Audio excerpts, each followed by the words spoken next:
Hello everyone, I am CA Pulkit Jajodia from panoramic education.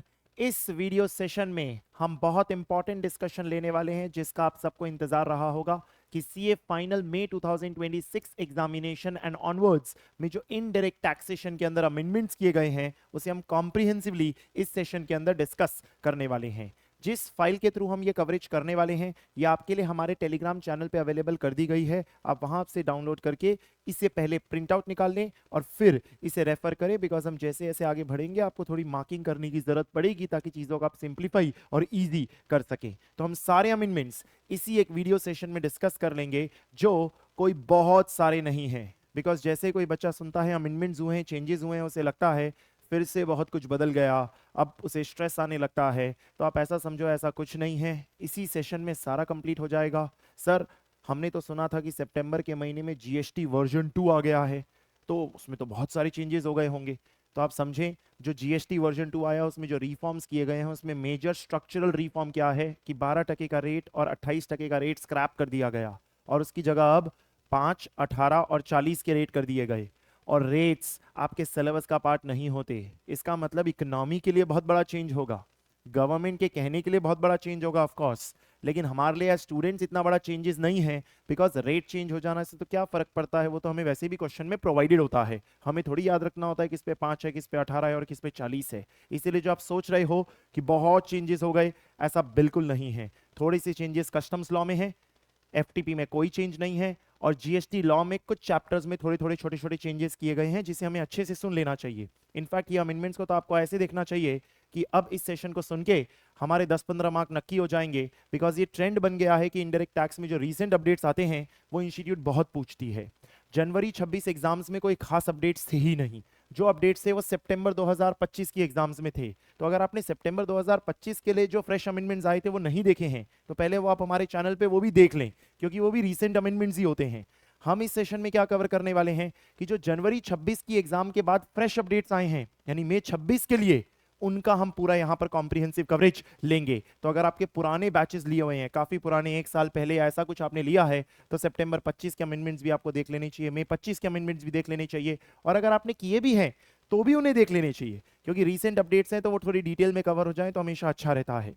तो बिना वक्त बर्बाद किए हम फटाफट हमारे मई 26 एग्जामिनेशन के जो अपडेट्स हैं उसे डिस्कस करने वाले हैं। सिर्फ आपके लिए एक रेफरेंस के लिए इंडेक्स है कि कहां कहां चेंजेस हमारे किए गए हैं। तो इस डिस्कशन के अंदर हमें सबसे पहले customs and foreign trade policy से अपना डिस्कशन स्टार्ट करना है। तो कस्टम्स लॉ के अंदर क्या अपडेट हुए हैं, बहुत केयरफुली सुने, हर बात को लिखने की कोशिश करें, जहां जहां पे मैं आपको लिखाऊं कि इन छोटी चीज छोटी कर लें इन चीजों को तो ज्यादा अच्छा रहेगा। सबसे पहले सेक्शन नंबर 18 में बड़ा अपडेट आया है। आप ऐसा समझो सेक्शन नंबर 18 पूरा रिफॉर्म हो गया है, यानी सेक्शन 18 जो आपने पढ़ा था उसमें से कुछ बातें ही कैरी होने वाली है, बाकी ये पूरा रिफॉर्म हो गया है। तो पूरे नए सिरे से आपको सेक्शन नंबर 18 पढ़ना चाहिए, सुनना चाहिए, क्योंकि इसके नए रेगुलेशंस आ गए हैं।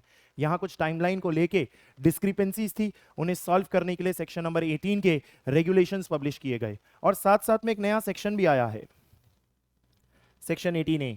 यानी कि 2 सेक्शंस हो गए, सेक्शन 18 रिफॉर्म हो गया और सेक्शन 18A करके एक ऑल टुगेदर नया सेक्शन आ गया। तो करीब करीब आप ऐसा समझो कि 4 मार्क का क्वेश्चन इस बार की एग्जाम में करीब करीब सेक्शन 18 या सेक्शन 18A से ही हमारा बनने वाला है। तो यहां पर सेक्शन नंबर 18 में हम क्या पढ़ते हैं, प्रोविजनल असेसमेंट। तो पहले अगेन फ्रेमवर्क आपको क्लियर हो। सेक्शन नंबर 14 में हम वैल्यूएशन ऑफ गुड्स करते हैं in case of import export. Section number 15 में हम in case of import relevant date निकालते हैं। सेक्शन नंबर 17 में इन केस ऑफ एक्सपोर्ट हम रेलेवेंट डेट निकालते हैं कि किस दिन की रेट ऑफ ड्यूटी लेनी है। सेक्शन नंबर 17 में लिखा है चाहे इंपोर्ट हो या फिर एक्सपोर्ट, सेल्फ असेसमेंट करना होता है एक टैक्स पेयर को। एंड सेक्शन नंबर 18 में लिखा है कि कुछ पर्टिकुलर 4 रीजंस अगर होते हैं तो उन 4 रीजंस के केस में आपको सेल्फ असेसमेंट नहीं प्रोविजनल असेसमेंट करने का मौका मिलेगा, और फिर उसे बाद में चेकिंग के बाद फाइनली असेस किया जाएगा। तो 4 रीजंस के केसेस में सेक्शन नंबर 18 का प्रोविजनल असेसमेंट किया जाता है। और अब एक नया सेक्शन आया है, सेक्शन 18A, जो फाइनेंस एक्ट लेके आया है 2025, जिसमें कहा गया है कि बिल ऑफ एंट्री फाइल करने के बाद अगर अब आपको वॉलंटरली उस बिल ऑफ एंट्री को रिवाइज करना है तो आप उसे रिवाइज कर सकते हैं। तो जैसे इनकम टैक्स में होता है ना, रिटर्न ऑफ इनकम रिवाइज होता है, जीएसटी में तो कोई रिवीजन होता ही नहीं है, वैसे ही बिल ऑफ एंट्री के अंदर अब वॉलंटरी रिवीजन का ऑप्शन आ गया है कि आपसे कोई गलती हो गई और आपको पता है कि इसकी वजह से ड्यूटी बढ़ रही है या घट रही है, तो आप उसे वॉलंटरली रिवाइज कर सकते हैं पोस्ट क्लियरेंस। ताकि डिपार्टमेंट मांगेगा तो फिर पेनल्टी के साथ मांगेगा, आप अगर सामने से कर देंगे तो खाली जो डिफरेंस है वो प्लस इंटरेस्ट का कुछ कैलकुलेशन आएगा। इस तरीके से सेक्शन 18 ने एक नया कॉन्सेप्ट इंट्रोड्यूस किया गया। तो हम 18A पे बाद में जाएंगे। पहले पूरा सेक्शन 18 की बात करते हैं। जो बातें आपकी सेम हैं मैं वो भी डिस्कस करने वाला हूं। इसका मतलब मैं सिर्फ अमेंडमेंट्स डिस्कस नहीं कर रहा, पूरा सेक्शन 18 डिस्कस कर रहा हूं, पूरा सेक्शन 18, ताकि कि कोई एंड लूज ना रह जाए। तो सेक्शन नंबर 18 में सबसे पहले 4 सिचुएशंस आपको पढ़ाई जाती है कि कब प्रोविजनल असेसमेंट किया जाएगा। ये अपने आप में 4 मार्क की थियरी क्वेश्चन है, ये पहले भी ऐसा ही था, अभी भी ऐसा ही है। पहला, अगर आपसे सेल्फ असेस नहीं हो पा रहा तो आप रिटर्न रिक्वेस्ट देंगे प्रॉपर ऑफिसर को कि आप असेसमेंट करके दे दो, सिंपल। दूसरा, प्रॉपर ऑफिसर को लगता है कि आपका जो सामान है उसे हमें केमिकल या किसी और तरीके के टेस्ट को देना पड़ेगा, फिर ही हमें पता चलेगा कि इसके ऊपर ड्यूटी क्या होनी चाहिए, क्योंकि हमें नहीं पता चल रहा कि alcoholic liquor for human consumption है या alcoholic liquor for industrial purpose है, और दोनों पे रेट अलग अलग है। तो देर भाई उन्हें लगता है कि हमें टेस्ट कराना पड़ेगा, तो वो एक बार के लिए प्रोविजनली असेस कराएंगे, फिर टेस्ट कराएंगे और फिर फाइनल असेसमेंट करेंगे। तीसरा, सारे नेसेसरी डॉक्यूमेंट्स फर्निश हो गए हैं, लेकिन ऑफिसर को लगता है कि अभी भी थोड़ी फर्दर इंक्वायरी करनी होगी, यानी कि वो सैटिस्फाइड नहीं है despite getting all the documents from the importer और द एक्सपोर्टर। एंड चौथा, सारे डॉक्यूमेंट्स ही नहीं मिले हैं या सारी इंफॉर्मेशन ही नहीं मिली है, इसीलिए ऑफिसर को लगता है जब सब कुछ मिला ही नहीं है तो प्रॉपर पहले इंक्वायरी हो जाए फिर ही फाइनल असेसमेंट किया जाए, मतलब एक बार के लिए से प्रोविजनली असेस कर दो।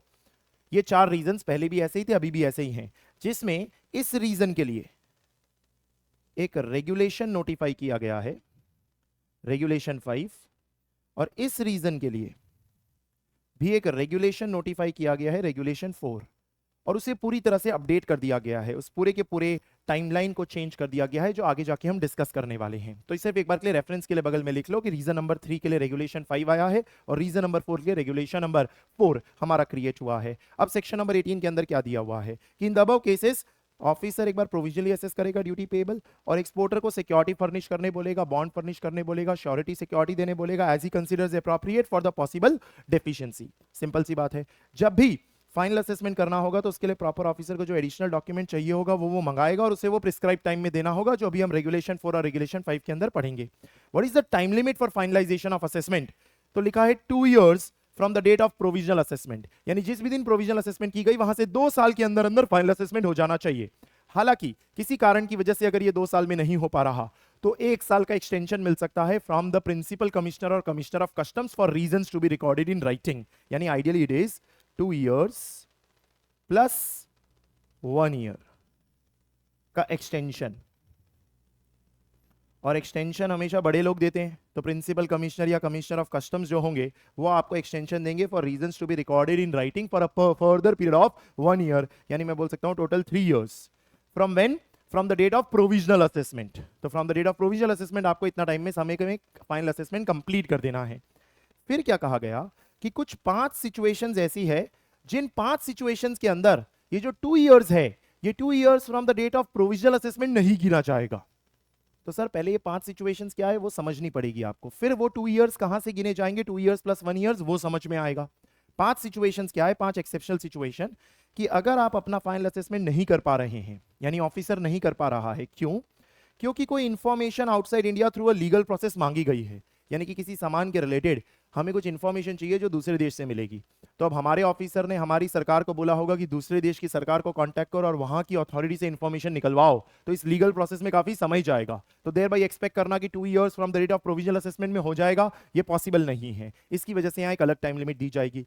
या फिर अपील की गई है इसी तरह के मैटर में इसी पर्सन की या किसी और पर्सन की जो ट्रिब्यूनल में, हाई कोर्ट में या सुप्रीम कोर्ट में पेंडिंग है, तो हम जिसको चीज को प्रोविजनली असेस करके बैठे हैं और उसको फाइनली असेस करना चाहते हैं, उसके ऊपर पहले से कोई अपील चल रही है ट्रिब्यूनल में, हाई कोर्ट में, सुप्रीम कोर्ट में, या तो मेरी ही या किसी और पर्सन की, तो जब तक उसका जजमेंट नहीं आ जाता हमें वेट करना चाहिए, क्योंकि वो जजमेंट अगर हमने जो किया उससे अलग आ गया तो फिर यहां भी अपील हो जाएगी। तो to avoid multiplicity of litigations हम वेट करना चाहते हैं, ना कि उसको फाइनली असेस करना चाहते हैं। तीसरा, एक स्टे ऑर्डर आ गया है, यानी कि हमारे केस पे स्टे ऑर्डर है कि कोई स्टे ऑर्डर आ गया है कि ट्रिब्यूनल ने, हाई कोर्ट ने या सुप्रीम कोर्ट ने कहा कि आप इस केस को अभी परस्यू ना करें, होल्ड पे रखें।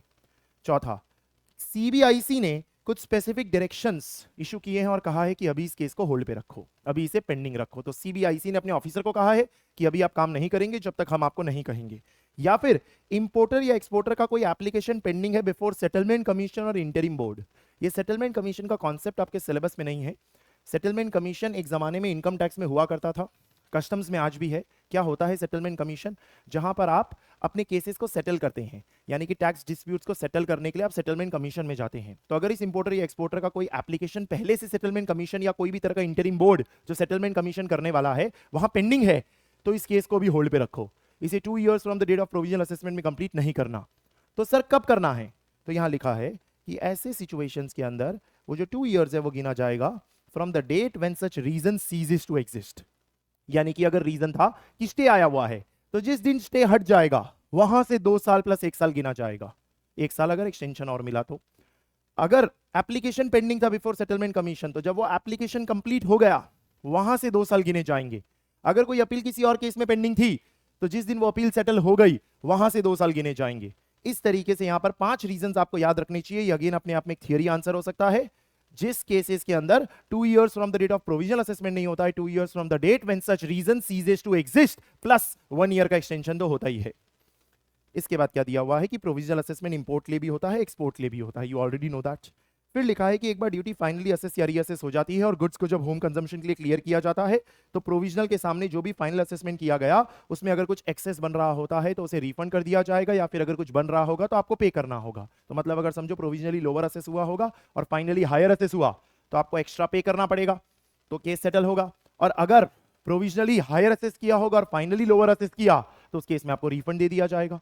लेकिन अगर समझो आप उसे क्लियर नहीं कर रहे हो, आपका सामान वेयरहाउस में पड़ा है और फाइनल असेसमेंट का ऑर्डर आ गया, अभी तक सामान वेयरहाउस में पड़ा है, तो आपको ये बात पता है कि सर वेयरहाउस के केस में आपने बॉन्ड बनाया होगा ड्यूटी का 3 गुना। तो समझो आपका 1,25,000 पे प्रोविजनली असेस की गई थी ड्यूटी, और उसके 3 गुना का आपने बॉन्ड बनाया होगा सेक्शन 59 में, 1,25,000 का इंटू 3। अब अभी तक गुड्स वेयरहाउस में ही पड़े थे और फाइनल असेसमेंट आ गया कि 2 लाख होगा, तो एक्स्ट्रा 75,000 बना। तो एक्स्ट्रा 75,000 के लिए भी तो अब आपको बॉन्ड बनाना पड़ेगा। इस एक्स्ट्रा 75,000 का इंटू 3 आपको और एक बॉन्ड क्रिएट करना पड़ेगा। वो बात यहां पे लिखी हुई है कि अगर फाइनली ड्यूटी असेस की जाती है which exceeds the provisionally assessed duty, the proper officer में require to execute a bond for an amount equal to twice the excess duty. अब यहां लॉ में एरर है, यहां पर इन्होंने लिख दिया है ट्वाइस, जबकि यहां इनको लिखना चाहिए था thrice. This is an error in the statute. तो इंस्टीट्यूट ने भी उसको वैसे का वैसे ही लिया है, क्योंकि वो एक स्टैट्यूट में लिखा हुआ हार्ड कोडेड टाइम है, तो अमाउंट को कभी भी हम अपनी मर्जी से इंटरप्रेट नहीं करते। बट है ये एरर, क्योंकि हम जानते हैं बॉन्ड जब भी वेयरहाउस के लिए होता है तो हमेशा thrice the amount of duty होता है। तो यहाँ पर इन्होंने गलती से ट्वाइस लिख दिया है, फ्यूचर में कभी ना कभी शायद अमेंड करेंगे, बट एज ऑफ नाउ अगर सर एग्जाम में आ जाए तो हमें यहाँ ट्वाइस ही करना है। इसका मतलब समझो, मैं कंक्लूड कर रहा हूँ, 1,25,000 पे प्रोविजनली असेस हुआ था, तो इंटू 3 टाइम्स की आपने बॉन्ड तब तो बना दी, क्योंकि जितना प्रोविजनल असेसमेंट हुआ उसका तो 3 टाइम्स आपने बना दिया, वो तो क्लियर है। अब गुड्स वेयरहाउस में ही पड़े थे और फाइनल असेसमेंट का ऑर्डर आ गया, अभी तक ड्यूटी तो पे नहीं हुई है, गुड्स वेयरहाउस में ही पड़े हैं आपके। तो ऐसी सिचुएशन में अगर आया 2 लाख पे कि 2 लाख की फाइनल ड्यूटी बनती है, तो 1,25,000 पे प्रोविजनली असेस हुआ और 2 लाख पे फाइनली असेस हुआ, तो 75,000 का जो डिफरेंस है उसका ट्वाइस बनाना है, यानी 1.5 लाख का 1,50,000 का आपको बॉन्ड बनाना है। एक्सेस वाले पोर्शन का आपको और बॉन्ड बनाना पड़ेगा। That is what is given over here. जो होना थ्राइस चाहिए, बट ठीक है, वहां पे आपको ट्वाइस ध्यान में रखना है। फिर बात की गई व्हाट अबाउट इंटरेस्ट, क्योंकि अगर ऊपर की तरफ गया तो आपको ब्याज देना पड़ेगा और नीचे की तरफ आया तो आपको ब्याज मिलेगा। What about interest, sir interest same है, जैसा आप पहले पढ़ते थे वैसा ही अभी भी है, देयर इज नो अपडेट। और इनफैक्ट इसके ऊपर तो जैन 26 में 2 मार्क का एमसीक्यू भी पूछा है इंस्टीट्यूट ने, प्रोविजनल असेसमेंट और फाइनल असेसमेंट के ऊपर। तो वो सेम इंटरेस्ट कैलकुलेशन है, जिसमें क्या लिखा है, first day of the month in which the duty was provisionally assessed till the date of payment. जिस भी महीने में प्रोविजनल असेसमेंट हुआ होगा उस महीने के पहली तारीख से लेके जब तक पे करोगे तब तक इंटरेस्ट कैलकुलेट किया जाएगा eight the rate of 15% per annum. और अगर आप रिफंड मांग रहे हो तो रिफंड मांग रहे हो तो 3 महीने from the date of final assessment, final assessment के 3 महीने के अगले दिन से मिलेगा। यानी कि अगर फाइनल असेसमेंट हो जाने के 3 महीने में भी पैसा नहीं मिला, जो एक्सेस आपका रिफंड बनता था, तो उसके अगले दिन से इंटरेस्ट मिलेगा at the rate of 6% till the date of refund, till the date of refund. ये सेम है, ये आपको कुछ नया अमेंडमेंट नहीं बताया गया, ये रिपीट किया है हमने, ये कंटेंट पहले भी ऐसे ही था। फिर आपको दिया हुआ है अनजस्ट एनरिचमेंट के प्रिंसिपल्स में क्या एक्सेप्शन होते हैं, ये भी पहले भी वैसे ही थे, अभी भी वैसे ही हैं। यानी कि अगर आप ये साबित कर दो कि ड्यूटी और जो इंटरेस्ट है वो आप ही ने बेयर किया है, इंपोर्ट आपने अपनी पर्सनल यूज के लिए किया था, ऐसी कोई भी सिचुएशन होती है तो उस केस में रिफंड भी आप ही को किया जाएगा। लेकिन अगर ये साबित हो जाए कि इंसिडेंस पास हो गया है, जो मान के चला जाता है, क्योंकि प्रूव आपको करना होता है कि इंसिडेंस आपने सामने वाले पर्सन पे पास नहीं किया, तो उस केस में रिफंड आपको नहीं मिलता, कंज्यूमर वेलफेयर फंड में डाल दिया जाता है। तो वही सेम बात जो आपने सेक्शन नंबर 27 में पढ़ी होती है वो यहां पर भी लिख के दी हुई है। This is again nothing new. Guidelines के अंदर यही बोला है, जब ड्यूटी प्रोविजनली असेस होगी तो आपसे बॉन्ड भरवाया जाएगा और कुछ बैंक गारंटी या कैश डिपॉजिट भी मांगा जा सकता है एज अ सिक्योरिटी। तो this is very basic, you already know about it. इसके बाद आपको रेगुलेशंस आए और इसमें हमें वो रेगुलेशन 4 और रेगुलेशन 5 पढ़ना है। जिस रेगुलेशन 4 और रेगुलेशन 5 की लिंकिंग हमने यहां पर रीजनिंग में बनाई। पहले आपको रेगुलेशन 4 पढ़ा रहा हूं जिसके अंदर इनकम्प्लीट डॉक्यूमेंट्स या इनकम्प्लीट इंफॉर्मेशन थी, यानी कि आपका प्रोविजनल असेसमेंट हुआ इसलिए हुआ क्योंकि आपने सारे डॉक्स नहीं दिए, आपने सारी इंफॉर्मेशन जो मांगी गई वो नहीं दी। तो रेगुलेशन 4 के तहत अब क्या होगा, होगा तो 2 इयर्स के अंदर अंदर, लेकिन वो 2 इयर्स के दौरान भी क्या क्या होगा, उसका प्रोसीजर क्या है, वो हमें रेगुलेशन 4 के अंदर दिया हुआ है। तो रेगुलेशन 4 रीड कर रहे हैं तो क्या दिया है, time limit and manner of submission of document for the purpose of finalization of assessment, कि कैसे आप डॉक्यूमेंट्स वगैरह इंफॉर्मेशन वगैरह देंगे। तो when the duty leviable is assessed provisionally by the proper officer for the reason that the necessary documents has not been produced और furnished, then the proper officer must within 15 days, 15 days not 15 working days, within 15 days from the date of such assessment, यानी provisional assessment के 15 दिनों के अंदर अंदर वो importer या exporter को बताएगा भाई मुझे ये चाहिए, ये सारी चीजों की रिक्वायरमेंट है। तो जिस भी दिन प्रोविजनल असेसमेंट हुआ उसके 15 दिनों के अंदर अंदर proper officer will approach the importer और the exporter for the necessary documents and the information जो भी उसे चाहिए ताकि वो असेसमेंट को कंप्लीट कर सके। अब the ball is in our court, importer exporter से सवाल पूछ लिया गया। अब जब सवाल पूछ लिया गया तो अब हमें जवाब देना है। तो the importer exporter must make available within 2 months from the date of such requisition, जिस भी दिन आपसे मांगा गया, जो 15 दिनों के अंदर अंदर जिस भी दिन कभी भी मांगा गया, तो जिस भी दिन मांगा गया वहां से 2 महीने के अंदर अंदर हमें वो सारी चीजें सबमिट करनी होगी। अगर आप 2 महीने के अंदर अंदर सबमिट नहीं कर पा रहे तो लॉ में लिखा है कि proper officer for reason to be recorded in writing further period allow कर देंगे up to 2 months, further period up to 2 months, यानी हो सकता है 1 ही महीना अलाउ करें, हो सकता है 10 ही दिन अलाउ करें एक्स्ट्रा, जो आपके रिक्वेस्ट करने पे भी मिल सकते हैं और उन्हें सुओ मोटो भी देना हो तो दे सकते हैं, यानी कि उनको खुद को लगा कि एक्सटेंशन दे देना चाहिए तो भी वो दे देंगे, या फिर अगर आपने रिक्वेस्ट की तो हो सकता है आपको एक्सटेंशन दे देंगे, प्रॉपर ऑफिसर देगा। यानी आपके दिमाग में टाइमलाइन बन रही होनी चाहिए, 15 दिनों के अंदर अंदर वो मांगेंगे, जिस भी दिन उन्होंने मांगा वहां से 2 महीने में जवाब दो, 2 महीने में जवाब नहीं दे पा रहे तो या तो वो सुओ मोटो या फिर आपके रिक्वेस्ट करने पे और फर्दर एक्सटेंशन कर देंगे up to a maximum of 2 months। अगर उतने में भी नहीं हो पाया तो ऐसा बोला है officer to whom the proper officer is subordinate, यानी कि कोई बड़ा लेवल का ऑफिसर, यानी जो आपका प्रॉपर ऑफिसर है, अगर समझो वो एसीडीसी है तो एसीडीसी के ऊपर वाला एडिशनल कमिश्नर, जॉइंट कमिश्नर या कमिश्नर, प्रिंसिपल कमिश्नर, इनमें से कोई को आपको रिक्वेस्ट करना होगा, सुओ मोटो नहीं होगा, रिक्वेस्ट करना होगा for reasons to be recorded in writing कि मुझे और समय दे दो। कितना वो नहीं बताया है, बोले जितना एक्सटेंशन और मांगना है आप मांग लो, लेकिन किसी भी हालत में ये time period 14 months from the date of provisional assessment cross नहीं होना चाहिए, 14 months from the date of provisional assessment cross नहीं होना चाहिए।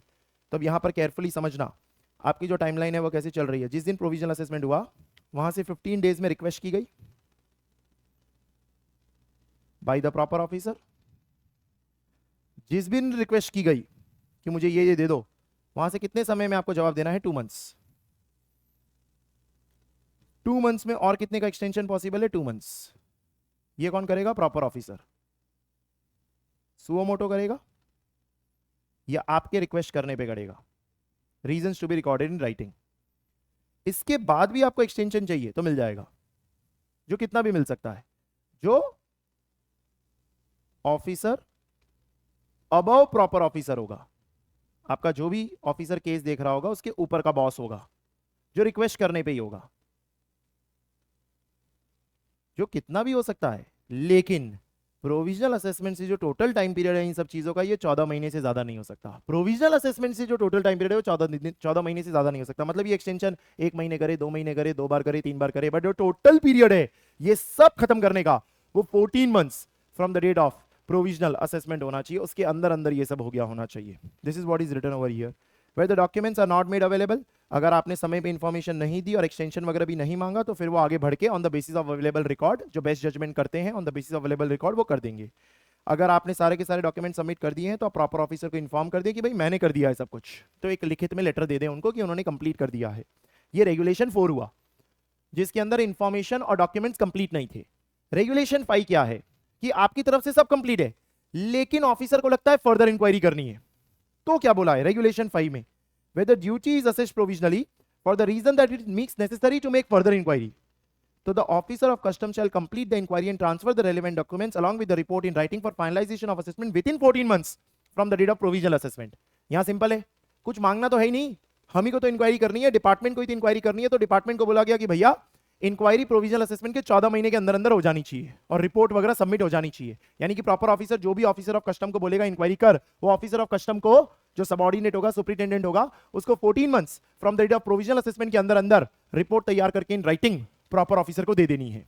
ये 14 मंथ्स के अंदर अंदर हो जाना चाहिए, मतलब टाइम पीरियड वही है 14 मंथ्स का, जो रेगुलेशन 4 में भी है, रेगुलेशन 5 में भी है, लेकिन रेगुलेशन 4 में अंदर की सब डिटेलिंग थी, रेगुलेशन 5 में बड़ा सिंपल है, 14 मंथ्स में हो जाना चाहिए। अगर कुछ इंक्वायरी के दौरान कुछ इंफॉर्मेशन चाहिए तो हम वो डॉक्यूमेंट या इंफॉर्मेशन उस पर्सन से मांग सकते हैं, जो इंपोर्टर एक्सपोर्टर होगा उससे वो इंफॉर्मेशन हम मांग सकते हैं। ये रेगुलेशन 4 और रेगुलेशन 5 हो गया। इसका मतलब ये जो आपने छोटा सा चार्ट बनाया, ये सेम चार्ट 14 महीने रहेगा इन केस ऑफ रेगुलेशन 5, और ये रहेगा रेगुलेशन 4, बस और कुछ फर्क नहीं है। अब इन्होंने आगे क्या दिया, रेगुलेशन 7, रेगुलेशन 6 इंस्टीट्यूट ने आपके स्टडी मटेरियल में नहीं डाला है, तो रेगुलेशन 7 सीधे, द इंपोर्टर में पे any amount on his own ascertainment during the pendency of provisional assessment. यानी कि अगर फाइनल असेसमेंट होने के पहले ही मुझे लगता है कि भाई ये तो मेरे खिलाफ ही गिरेगा, तो मैं जो भी एक्सेस है वो जल्दी पे करना चाहूँ तो कर सकता हूँ। सर ऐसा कोई क्यों करेगा, सर ब्याज बचेगा, इंटरेस्ट बचेगा, तो वो हो सकता है जल्दी पे कर दे। हमने क्लास में इस पे क्वेश्चन भी न्यूमेरिकल सॉल्व किया होता है कि जल्दी पे कर देगा तो duty till the date of payment of duty जो होती है वहीं तक इंटरेस्ट निकाला जाता है। The amount shall be adjusted against duly finally assessed, और उसके ऊपर आपको इंटरेस्ट वगैरह तो पे करना ही पड़ेगा, भले आपने वॉलंटरली पे कर दिया। जो कहां से लेके कहां तक पे करना होगा, जिस महीने में प्रोविजनल असेसमेंट किया उस महीने की पहली तारीख से लेके जिस दिन आपने पेमेंट किया उस दौरान पे आपको उतने का उतना 15% की रेट पे निकालना होगा। अब रेगुलेशन 8 में क्या दिया है, time period for finalisation of provisional assessment. Provisional assessment को कंप्लीट करने का टाइम पीरियड दिया है। अब क्या दिया है सुना, the proper officer shall finalise the duty where it is possible to do so, where it is possible to do so, hard coded नहीं है, सॉफ्ट कोडेड है, बोले कोशिश करो हो सके तो within 3 months from the receipt of documents as per regulation 4 या conclusion of inquiry as per regulation 5। ये ऐसा कह रहे हैं कि यहां पर 14 महीने खत्म हुए ना आपके, तो उसके पहले ही अगर आपको इंफॉर्मेशन मिल गई है, जिस भी दिन आपको इंफॉर्मेशन मिल गई वहां से 3 महीने में काम कंप्लीट करो, हो सके तो जिस भी दिन इंक्वायरी कंप्लीट हो गई और रिपोर्ट सबमिट हो गई वहां से 3 महीने में काम कंप्लीट करो, चाहे रेगुलेशन 4 हो या रेगुलेशन 5। जिस भी दिन इंफॉर्मेशन मिल गई from the importer exporter in case of regulation 4, या जिस भी दिन इंक्वायरी कंप्लीट हो गई इन केस ऑफ रेगुलेशन 5, वहां से 3 महीने में काम खत्म करो इफ पॉसिबल टू डू सो।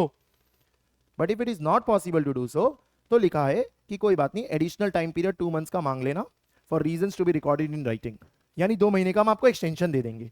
यानी ये 3 मंथ्स में नहीं हो पाया तो कोई बात नहीं, प्लस 2 मंथ्स और ले लेना। अब जैसे ही इतनी बात लिखी तो आपके मन में तुरंत डाउट आना चाहिए कि सर फिर उस टाइम पीरियड का क्या मतलब है, 2 years from the date of provisional assessment, what about that. Sir वो हार्ड कोडेड टाइम लिमिट तो है ही, ये 3 मंथ्स प्लस 2 मंथ्स प्लस जितना जितना भी आपको जितनी बार एक्सटेंशन लेना है वो सब कितने समय में कंप्लीट हो जाना चाहिए, 2 years from the date of provisional assessment. यानी it's an overall time period of 2 years from the date of provisional assessment, जिसमें सबको अपना अपना काम कंप्लीट कर देना है। इसीलिए तो 3 मंथ्स वाले में लिखा था if possible to do so, नहीं हो पाया तो एक्सटेंशन ले लो, नहीं हो पाया तो एक्सटेंशन ले लो। लेकिन जो ओवरऑल पीरियड है वो तो 2 years from the date of provisional assessment में हो ही जानी चाहिए, और अगर नहीं हो पा रही तो प्लस 1 year का एक्सटेंशन लेने के लिए आपको कमिश्नर, प्रिंसिपल कमिश्नर से रीजंस रिकॉर्डेड इन राइटिंग करके एक्सटेंशन तो मिलेगा ही ना, वो तो है ही आपके पास ऑप्शन। लेकिन यहां पर ये 3 months plus 2 months plus plus plus कितना भी कर सकते हो, लेकिन ओवरऑल पीरियड 2 years ही होना चाहिए। ये बात आपको यहां पर एक्सप्लेन करके दी हुई है। However, the assessment shall be finalized within 2 years from the date of provisional assessment. हालांकि फिर इसके नीचे लिखा हुआ है कि अगर ये 5 में से कोई रीजन रहा जो हमने पढ़ लिया तो फिर 2 years from the date of provisional assessment नहीं देखा जाएगा, from the date one such reason ceases to exist. Regulation में उस बात को रिपीट किया हुआ है जो हमने एक्ट के अंदर देख लिया। फिर दिया है कैसे फाइनलाइज किया जाएगा, तो बोले सेक्शन नंबर 18 को ध्यान में रखते हुए फाइनलाइज कर लेंगे। अगर फाइनल असेसमेंट कॉन्ट्ररी है टू प्रोविजनल असेसमेंट तो हम एक स्पीकिंग ऑर्डर पास करेंगे, एक फॉर्मल रिटर्न ऑर्डर पास करेंगे जिसमें प्रिंसिपल्स ऑफ नेचुरल जस्टिस, मतलब सामने वाले को सुनवाई का मौका देंगे। When the final assessment confirms, the proper officer shall finalize ascertaining the acceptance on record in writing on the date of such finalization। ठीक है, और अगर कुछ डेफिशिएंसी वगैरह है तो एडजस्टमेंट वगैरह करके जो भी अमाउंट है वो आपको वापस कर देना है, मतलब कि अगर फाइनल असेसमेंट कम आया तो उसको रिफंड कर देना आप। However, the amount so paid will be liable to interest। वो इंटरेस्ट वगैरह तो जैसे कैलकुलेट होता है वैसे ही रहेगा, कुछ नया नहीं लिखा है। दिस वाज कंप्लीटली यूजलेस, बहुत सिंपल सी थियरी बात दी हुई है। और फिर क्या दिया है रेगुलेशन 10 के अंदर, जैसे फाइन प्रोविजनल असेसमेंट फाइनलाइज हो जाता है तो फिर कंफर्मेशन हो जाने पे जो ड्यूटी है वो अलॉन्ग विद इंटरेस्ट पे हो जानी चाहिए, और वो जो बॉन्ड वगैरह है वो सारी चीजें भी आपकी एग्जीक्यूट हो जानी चाहिए। यानी कि जो भी कंप्लायंसेज है, जो प्रोसीजर हैं कि अगर बॉन्ड बनाया होगा तो पेमेंट करने पे वो कैंसिल कर देंगे, ड्यूटी के साथ इंटरेस्ट भी पे कर दो, उसका खाली कंक्लूजन लिखा हुआ है, इट शैल बी कैंसल्ड, और कुछ भी नहीं लिखा है।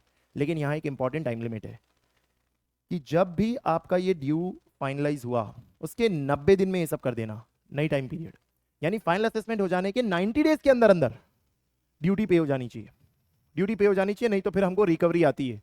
बॉन्ड बनाया था ना, सिक्योरिटी दी थी ना, बैंक गारंटी, हम रिकवरी शुरू कर देंगे। रिकवरी कैसे शुरू करेंगे? As per section 142, but section 142 आपके सिलेबस में है नहीं। रिकवरी का ऐसा ही सेक्शन आपने जीएसटी एक्ट में सेक्शन 79 में पढ़ा होता है, वो जो जीएसटी एक्ट का सेक्शन 79 है वैसा ही कुछ यहाँ पे सेक्शन 142 है। तो 142 तो आपको पूछेंगे नहीं, वो सिर्फ आपको रेफरेंस के लिए दिया हुआ है। फिर लास्ट में लिखा हुआ है कि 2 इयर्स में अगर नहीं हो पाए तो 1 ईयर का एक्सटेंशन मिल जाता है। We have already covered this. और फिर लिखा हुआ है कि अगर इन सब प्रोविजंस में से कुछ भी कॉन्ट्रावीन हुआ तो सेक्शन 158 की पेनल्टी लगेगी। अब सेक्शन 158 सिलेबस में नहीं है तो देयर बाई पीनल प्रोविजंस आपको ध्यान में ही नहीं रखने, मतलब ये कोई काम का नहीं है, ये सिर्फ आपकी रीडिंग के लिए आपको प्रोवाइड किया हुआ है। ये जो मैंने अभी अभी डायग्राम आपके साथ बनाया, ये आपको कहा साथ साथ में आप बना रहे होंगे एक आइडिया लेने के लिए, वो यहाँ पर आपको बना के दिया हुआ है, तो एक आइडिया लग जाएगा चीजें कैसे वर्क कर रही है। 15 डेज, 2 मंथ्स एक्सटेंशन, लेकिन ओवरऑल पीरियड कितने में होना चाहिए? 14 मंथ्स में आपका रहना चाहिए। ये रेगुलेशन 4 के लिए हो गया आपका, और रेगुलेशन 5 में तो पूरा का पूरा 14 मंथ्स ही आपका। फिर यहाँ से 3 months plus 2 plus 2 plus 2 plus 2 कितनी बार भी कर सकते हो रेगुलेशन 4 में भी 5 में भी, लेकिन टोटल पीरियड जो है वो 2 ईयर्स का होना चाहिए, जिसमें 1 ईयर का एक्सटेंशन हो सकता है जो कमिश्नर या प्रिंसिपल कमिश्नर देगा। This is your summary, this is your provisional assessment section number 18 का पूरा अपडेट मैंने आपको करा दिया। जो फ्रेश अपडेट्स है वो भी करा दिए, और जो पुरानी बातें पहले से थी वो भी पूरी रिवाइज करा दी कॉम्प्रिहेंसिवली। होपफुली आपको एकदम क्लियर हो गया है प्रोविजनल असेसमेंट कैसे वर्क करेगा। अब आ जाते हैं सेक्शन नंबर 18A पे, जो नया सेक्शन आया है all together, voluntary revision of entry post clearance. आपको ब्रीफ किया मैंने कि आपने बिल ऑफ एंट्री फाइल कर दी, गुड्स क्लियर हो गए, ड्यूटी वगैरह पे हो गई थी, आप गुड्स ले भी गए, लेकिन उसके बाद आपको यह आभास हुआ या आपको पता चला अपने इंटरनल कंट्रोल में, इंटरनल ऑडिट में, इंटरनल चेकिंग में, व्हाटएवर, या किसी आपको सीए ने बताया या कैसे भी न्यूज में सुना, कुछ भी हुआ, और उसकी वजह से आपको ये रियलाइज हुआ कि मैंने तो ड्यूटी गलत पे की है, मैंने जो ड्यूटी पे की है वो 1 लाख पे की है जबकि पे 1,20,000 होनी चाहिए, मैंने जो ड्यूटी पे की है वो 1 लाख की है जबकि पे 1,20,000 छोड़ो 80,000 होनी चाहिए, 80,000 होनी चाहिए। तो क्या मैं वॉलंटरी रिवाइज कर सकता हूं? तो अब प्रोविजन है, आप वॉलंटरी रिवाइज कर सकते हैं। After the clearance, an importer or exporter is allowed to modify or revise the particulars already filed referred to as entry within prescribed form, manner and subject to certain condition. आप ऐसा कर सकते हैं, आप रिकॉम्प्यूट करें, सेल्फ असेस करें और revision के लिए जाएं, जिसमें आपकी ड्यूटी शॉर्ट पेड है, अंडर पेड है, नॉट पेड है, जो भी आप वॉलंटरली डिफरेंशिएटेड ड्यूटी पे कर दे विद इंटरेस्ट डिफरेंशियल ड्यूटी पे कर दे, और अगर एक्सेस ड्यूटी पे हो गई है तो फिर रिफंड मांग ले। जिसमें समझना, जैसे ही सेक्शन 18A का वॉलंटरी रिवीजन करेंगे तो अलग से फिर रिफंड एप्लीकेशन करने की जरूरत नहीं है। सेक्शन 27 वाला वॉलंटरी रिवीजन करना अपने आप में रिफंड का क्लेम करना मान लिया जाएगा, तो अलग से फिर से कोई रिफंड के लिए क्लेम नहीं करना। इसका मतलब यह हो गया कि सेक्शन 27 में आपने पढ़ा होता है कि रिफंड का क्लेम विद इन 1 ईयर होता है from the date of payment of duty. इसका मतलब अगर आप वॉलंटरी रिवीजन डाउनवर्ड साइड कर रहे हैं, डाउनवर्ड साइड, तो वो विद इन 1 ईयर होना चाहिए from the date of payment of duty, और अगर अपवर्ड साइड कर रहे हैं तो कोई टाइम लिमिट नहीं है। ये तो आप देखते ही आए हैं, सरकार हमेशा ऐसा ही लॉ बनाती है कि पैसे मांगने बनते हैं तो कोई टाइम लिमिट नहीं है, 2 साल बाद, 3 साल बाद, 5 साल बाद। पैसे देने बनते हैं तो जिस दिन ड्यूटी पे हुई वहां से 1 साल के अंदर अंदर ही अगर आपने वॉलंटरी रिवीजन किया होगा तो ही हम आपको रिफंड करेंगे, नहीं तो फिर आप ऐसा कोई एप्लीकेशन फाइल ही नहीं कर सकते। तो यहां पर यही डीम्ड रिफंड एप्लीकेशन बन जाएगा। ऐसा ही आप जीएसटी में भी देखते हैं ना, डेबिट नोट कभी भी बन सकता है, क्रेडिट नोट एक टाइम लिमिट तक ही बन सकता है सेक्शन 34 ऑफ सीजीएसटी एक्ट में। तो सेम चीज यहां पर भी है आपकी, तो ये 1 ईयर हो जाएगा automatically from what, from the date of payment of duty. अगर रिफंड के लिए जा रहे हो तो, अगर अपवर्ड कर रहे हो, नॉट पेड, शॉर्ट पेड, ऐसा कुछ भी है तो फिर तो कभी भी फाइल हो सकता है, कोई दिक्कत ही नहीं है। अब आपकी जो भी रिवाइज एंट्री है उसे वेरीफाई किया जाएगा और रीअसेस करके दिया जाएगा। अगर कुछ भी इनकरेक्ट निकला तो डिपार्टमेंट भी तो उसे रीअसेस करेगा ना, जैसे सेक्शन 17 में करता है। अब मुझे जो लगता है एग्जाम में आ सकता है वो ये है, ये सीधे एक स्ट्रेट फॉरवर्ड थियरी क्वेश्चन आ जाएगा, या मैं केस स्टडी बना के भी दे सकता हूं, नेगेटिव लिस्ट कि कब आप वॉलंटरी रिवीजन नहीं कर सकते। तो आइडियली तो हमने बोला कि करो, लेकिन अब यहां एक नेगेटिव लिस्ट देके बोल दिया कि ऐसे केस में नहीं कर सकते। कौन सा केस? पहली सिचुएशन, अगर ऑडिट, सर्च, सीजर या समन की प्रोसीडिंग इनिशिएट हो गई है और आपको इंटीमेट कर दिया गया है कि ये प्रोसीडिंग इनिशिएट हो गई है, तो अब आप कहां वॉलंटरी रिवीजन करने आ रहे हैं? अब तो आपको पता चल गया कि हमें कुछ पता चल गया है तो आप सामने से आ गए, ऐसे नहीं होता है। हमने कुछ हरकत की उसके पहले अगर आपने वॉलंटरी रिवीजन किया होगा तो उसे पछतावा कहलाएंगे कि हाँ आपको रियलाइज हो गया। लेकिन अगर हमने कुछ इनिशिएट कर दिया और अब आप आ रहे हैं तो सर नहीं चलेगा, हम पीनल एक्शन भी लेंगे क्योंकि आपके खिलाफ, क्योंकि अब तो कुछ मिलेगा तो पेनल्टी भी होगी क्योंकि हमने कुछ प्रोसीडिंग्स इनिशिएट कर दी है। पहला रीजन। दूसरा रीजन, अगर आप रिफंड मांगना चाहते हैं थ्रू वॉलंटरी रिवीजन, लेकिन जिस केस में आप रिफंड मांगना चाहते हैं वो सेक्शन 17 में पहले रीअसेस हुआ था, या सेक्शन 18 में प्रोविजनली असेस हुआ था, या फिर वो पोस्ट या कुरियर वाला असेस था, तो उस केस के अंदर आप सेक्शन 18A फाइल नहीं कर सकते। मतलब मैंने कभी बिल ऑफ एंट्री फाइल की, वो रीअसेस हुई थी, और अब मैं वॉलंटरी रिवीजन करना चाहता हूं और रिफंड मांगना चाहता हूं, नहीं हो सकता। वॉलंटरी रिवीजन करके और बढ़ाना चाहता हूं, हो सकता है। ऐसे ही कभी प्रोविजनल असेसमेंट में गए थे और अब मैं वापस उसे वॉलंटरी रिवाइज करके रिफंड मांगना चाहता हूं, नहीं हो सकता। ऊपर जाना चाहते हो जा सकते हो। सेक्शन 84 में पोस्टल वाला जो आपका रेगुलेशंस वाला पॉइंट होता है, वो अगर पॉइंट के थ्रू आप रिफंड के थ्रू जाना चाहते हो तो नहीं जा सकते। अगेन ऊपर जाना चाहो तो जा सकते हो। रिफंड केसेस को रोका है जब रीअसेसमेंट, प्रोविजनल असेसमेंट या सेक्शन 84 वाला असेसमेंट हुआ हो, यानी पोस्टल वाला असेसमेंट सिंपल हुआ हो। और फिर क्या बोला है कि कोई और केस अगर हम नोटिफाई करेंगे तो, और कुछ नोटिफाइड है नहीं एज ऑफ नाउ। फ्यूचर में गवर्नमेंट नोटिफाई कर सकती है, अभी तो रिसेंटली 2025 में ही सेक्शन आया है। कुछ फ्यूचर में नोटिफाई करना होगा तो करेंगे, तो फिर तब वो नोटिफाई होगा, तब वहां पॉइंट्स बनेंगे। तो ये 3 पॉइंट्स बन गए ना, जिसमें सेकंड वाला पॉइंट तो अपने आप में एक हैवी पॉइंट हो जाता है जिसमें 3 पॉइंट्स हैं। ये आपको याद रखना है कि हाँ ये वो नेगेटिव लिस्ट है जिस केस में वॉलंटरी रिवीजन पॉसिबल नहीं है। This is your customs law के अपडेट। कस्टम्स लॉ के अपडेट हमने यहां पर कवर कर लिए। अब सर एफटीपी में क्या अपडेट है? कस्टम्स में इसके अलावा और कोई चेंज नहीं है। एफटीपी में, सर एफटीपी में कोई अपडेट नहीं है, खाली इंफॉर्मेशन है कि जो रॉडटेप वाली स्कीम थी वो कंटिन्यू हो रही है। आइडियली आपको बताया जाता है कि रॉडटेप स्कीम एक टाइम लिमिट तक आई है, वो भी आप याद रखते नहीं है क्योंकि इतना इंपॉर्टेंट नहीं होता कि क्योंकि कब तक है वो याद रख के क्या करना है। उसे एक्सटेंड कर दिया गया है, ये कई महीनों से हो रहा है, ये कोई अभी नई बात नहीं है। ये हर थोड़े थोड़े टाइम में हम सुनते हैं एक्सटेंड हो गया, यानी अगले एग्जाम में ये फिर एक्सटेंड हो जाएगा। हम यही सुनेंगे कि रॉडटेप स्कीम हैज बीन एक्सटेंडेड, यानी कि आपने जो पढ़ा हुआ है सब वैसे का वैसे ही है, उसमें कोई छेड़खानी नहीं करनी है, उसे सिर्फ बढ़ा दिया गया है। इट वॉज एक्सटेंडेड, पहले भी बढ़ाया गया था ऐसे ही 2024 से 2025 और फिर वापस 1/6/2025 से, और अब बोल दिया गया 31/3/26 तक एक्सटेंड हो गया है। तो ये कोई काम का नहीं है, यूजलेस है। फॉरेन ट्रेड पॉलिसी सेम है, इसलिए मैंने स्टार्ट किया था तो इंट्रो में कहा था उसमें कोई चेंज नहीं। Customs and foreign trade policy के सारे अमेंडमेंट हो गए। अब हमें जीएसटी पे जाना है। जस्ट फॉर योर इन्फॉर्मेशन, जब आपको कस्टम्स पढ़ाया गया होगा तब आपको सेक्शन नंबर 65A भी बताया गया होगा कस्टम्स एक्ट का। कस्टम्स एक्ट का एक section number 9, 9A, 9B, 9C बताया गया होगा कस्टम्स टैरिफ एक्ट का। और इसमें भी कुछ अमेंडमेंट्स हुए हैं बाई फिनेंस एक्ट 2023। ऐसा आपको अपडेट दिया था जब मैंने आपको 65A क्लास में पढ़ाया था, तब आपको क्लियरली बताया था कि मैन्युफैक्चरिंग जो होती है वेयरहाउस के अंदर, उसमें एक अपडेट आया है कि अब BCD तो आपको पे करने की जरूरत नहीं है, लेकिन IGST पे करना पड़ेगा। ये फाइनेंस एक्ट 2023 से आ गया, बट ये सेक्शंस अभी भी कोई भी काम के नहीं है। आपकी बुक में अगर आपने लिखे हुए भी थे तो उसे अभी भी आप क्रॉस ही रखोगे। मई 26 के लिए ये रिलेवेंट है because these sections have not yet been notified. ये अभी तक नोटिफाई नहीं हुए हैं, जबकि फाइनेंस एक्ट 2023 से आ गए थे, तो ये अभी भी यूजलेस है सेक्शन, तो आपको इन्हें इग्नोर करना है कंप्लीटली। तो वेयर हाउसिंग के चैप्टर में 65 के बाद सीधे 66 से 65A नहीं है, और कस्टम्स टैरिफ एक्ट के अंदर जो 9, 9A, 9B, 9C जैसे पड़े हुए हैं वैसे ही है, उनमें कोई अपडेट नहीं है। उसमें कुछ चेंजेस हैं जो अभी तक नोटिफाई नहीं हुए हैं, तो वो कोई काम का नहीं है आपका। ये मैंने आपको इन्फॉर्मेशन दे दी क्योंकि कुछ बच्चों के दिमाग में सवाल रहता है कि उसका क्या हुआ, तो वो नहीं आया है अभी। Simple, done. कस्टम्स एफटीपी हो जाता है। Let us move towards GST. हमारे गुड्स एंड सर्विस टैक्स के डिस्कशन पे चलते हैं। बहुत चेंजेस नहीं है, कोई टेंशन लेने की बात नहीं है। अभी हम इसी सेशन में सारा का सारा डिस्कशन कंप्लीट कर लेंगे। सबसे पहले तो रेट स्ट्रक्चर, ये मैंने आपको जनरल नॉलेज के लिए दिया है क्योंकि रेट सिलेबस का पार्ट नहीं होता है, बट क्योंकि डिस्कशन का पार्ट है, उसी से आगे की चीजें अच्छे से समझ में आती है, इसीलिए मैं ये डिस्कशन में ले रहा हूं। पुराने स्लैब्स क्या थे आपके? 0% यानी या तो एग्जेम्प्ट है 5%, 12%, 18%, 28%, और अब क्या हो गए हैं? 0 यानी एग्जेम्प्ट है 5%, 18%, 40%। इसका मतलब 12% गायब हो गया, 28% गायब हो गया। अब ऐसा कुछ नहीं है, तो आपको क्वेश्चन में या तो 5% होगा या तो 18% होगा या फिर 40% होगा। IGST है तो, और CGST है, GST है तो आधा आधा कर दो। अब रेट्स क्वेश्चन में दी होती है तो आपके लिए वो कोई टेंशन ही नहीं है, लेकिन ध्यान रखना आपको सेक्शन नंबर 14 एग्जाम में पूछे जाने के चांसेस इस बार बहुत ज्यादा है टाइम ऑफ सप्लाई के।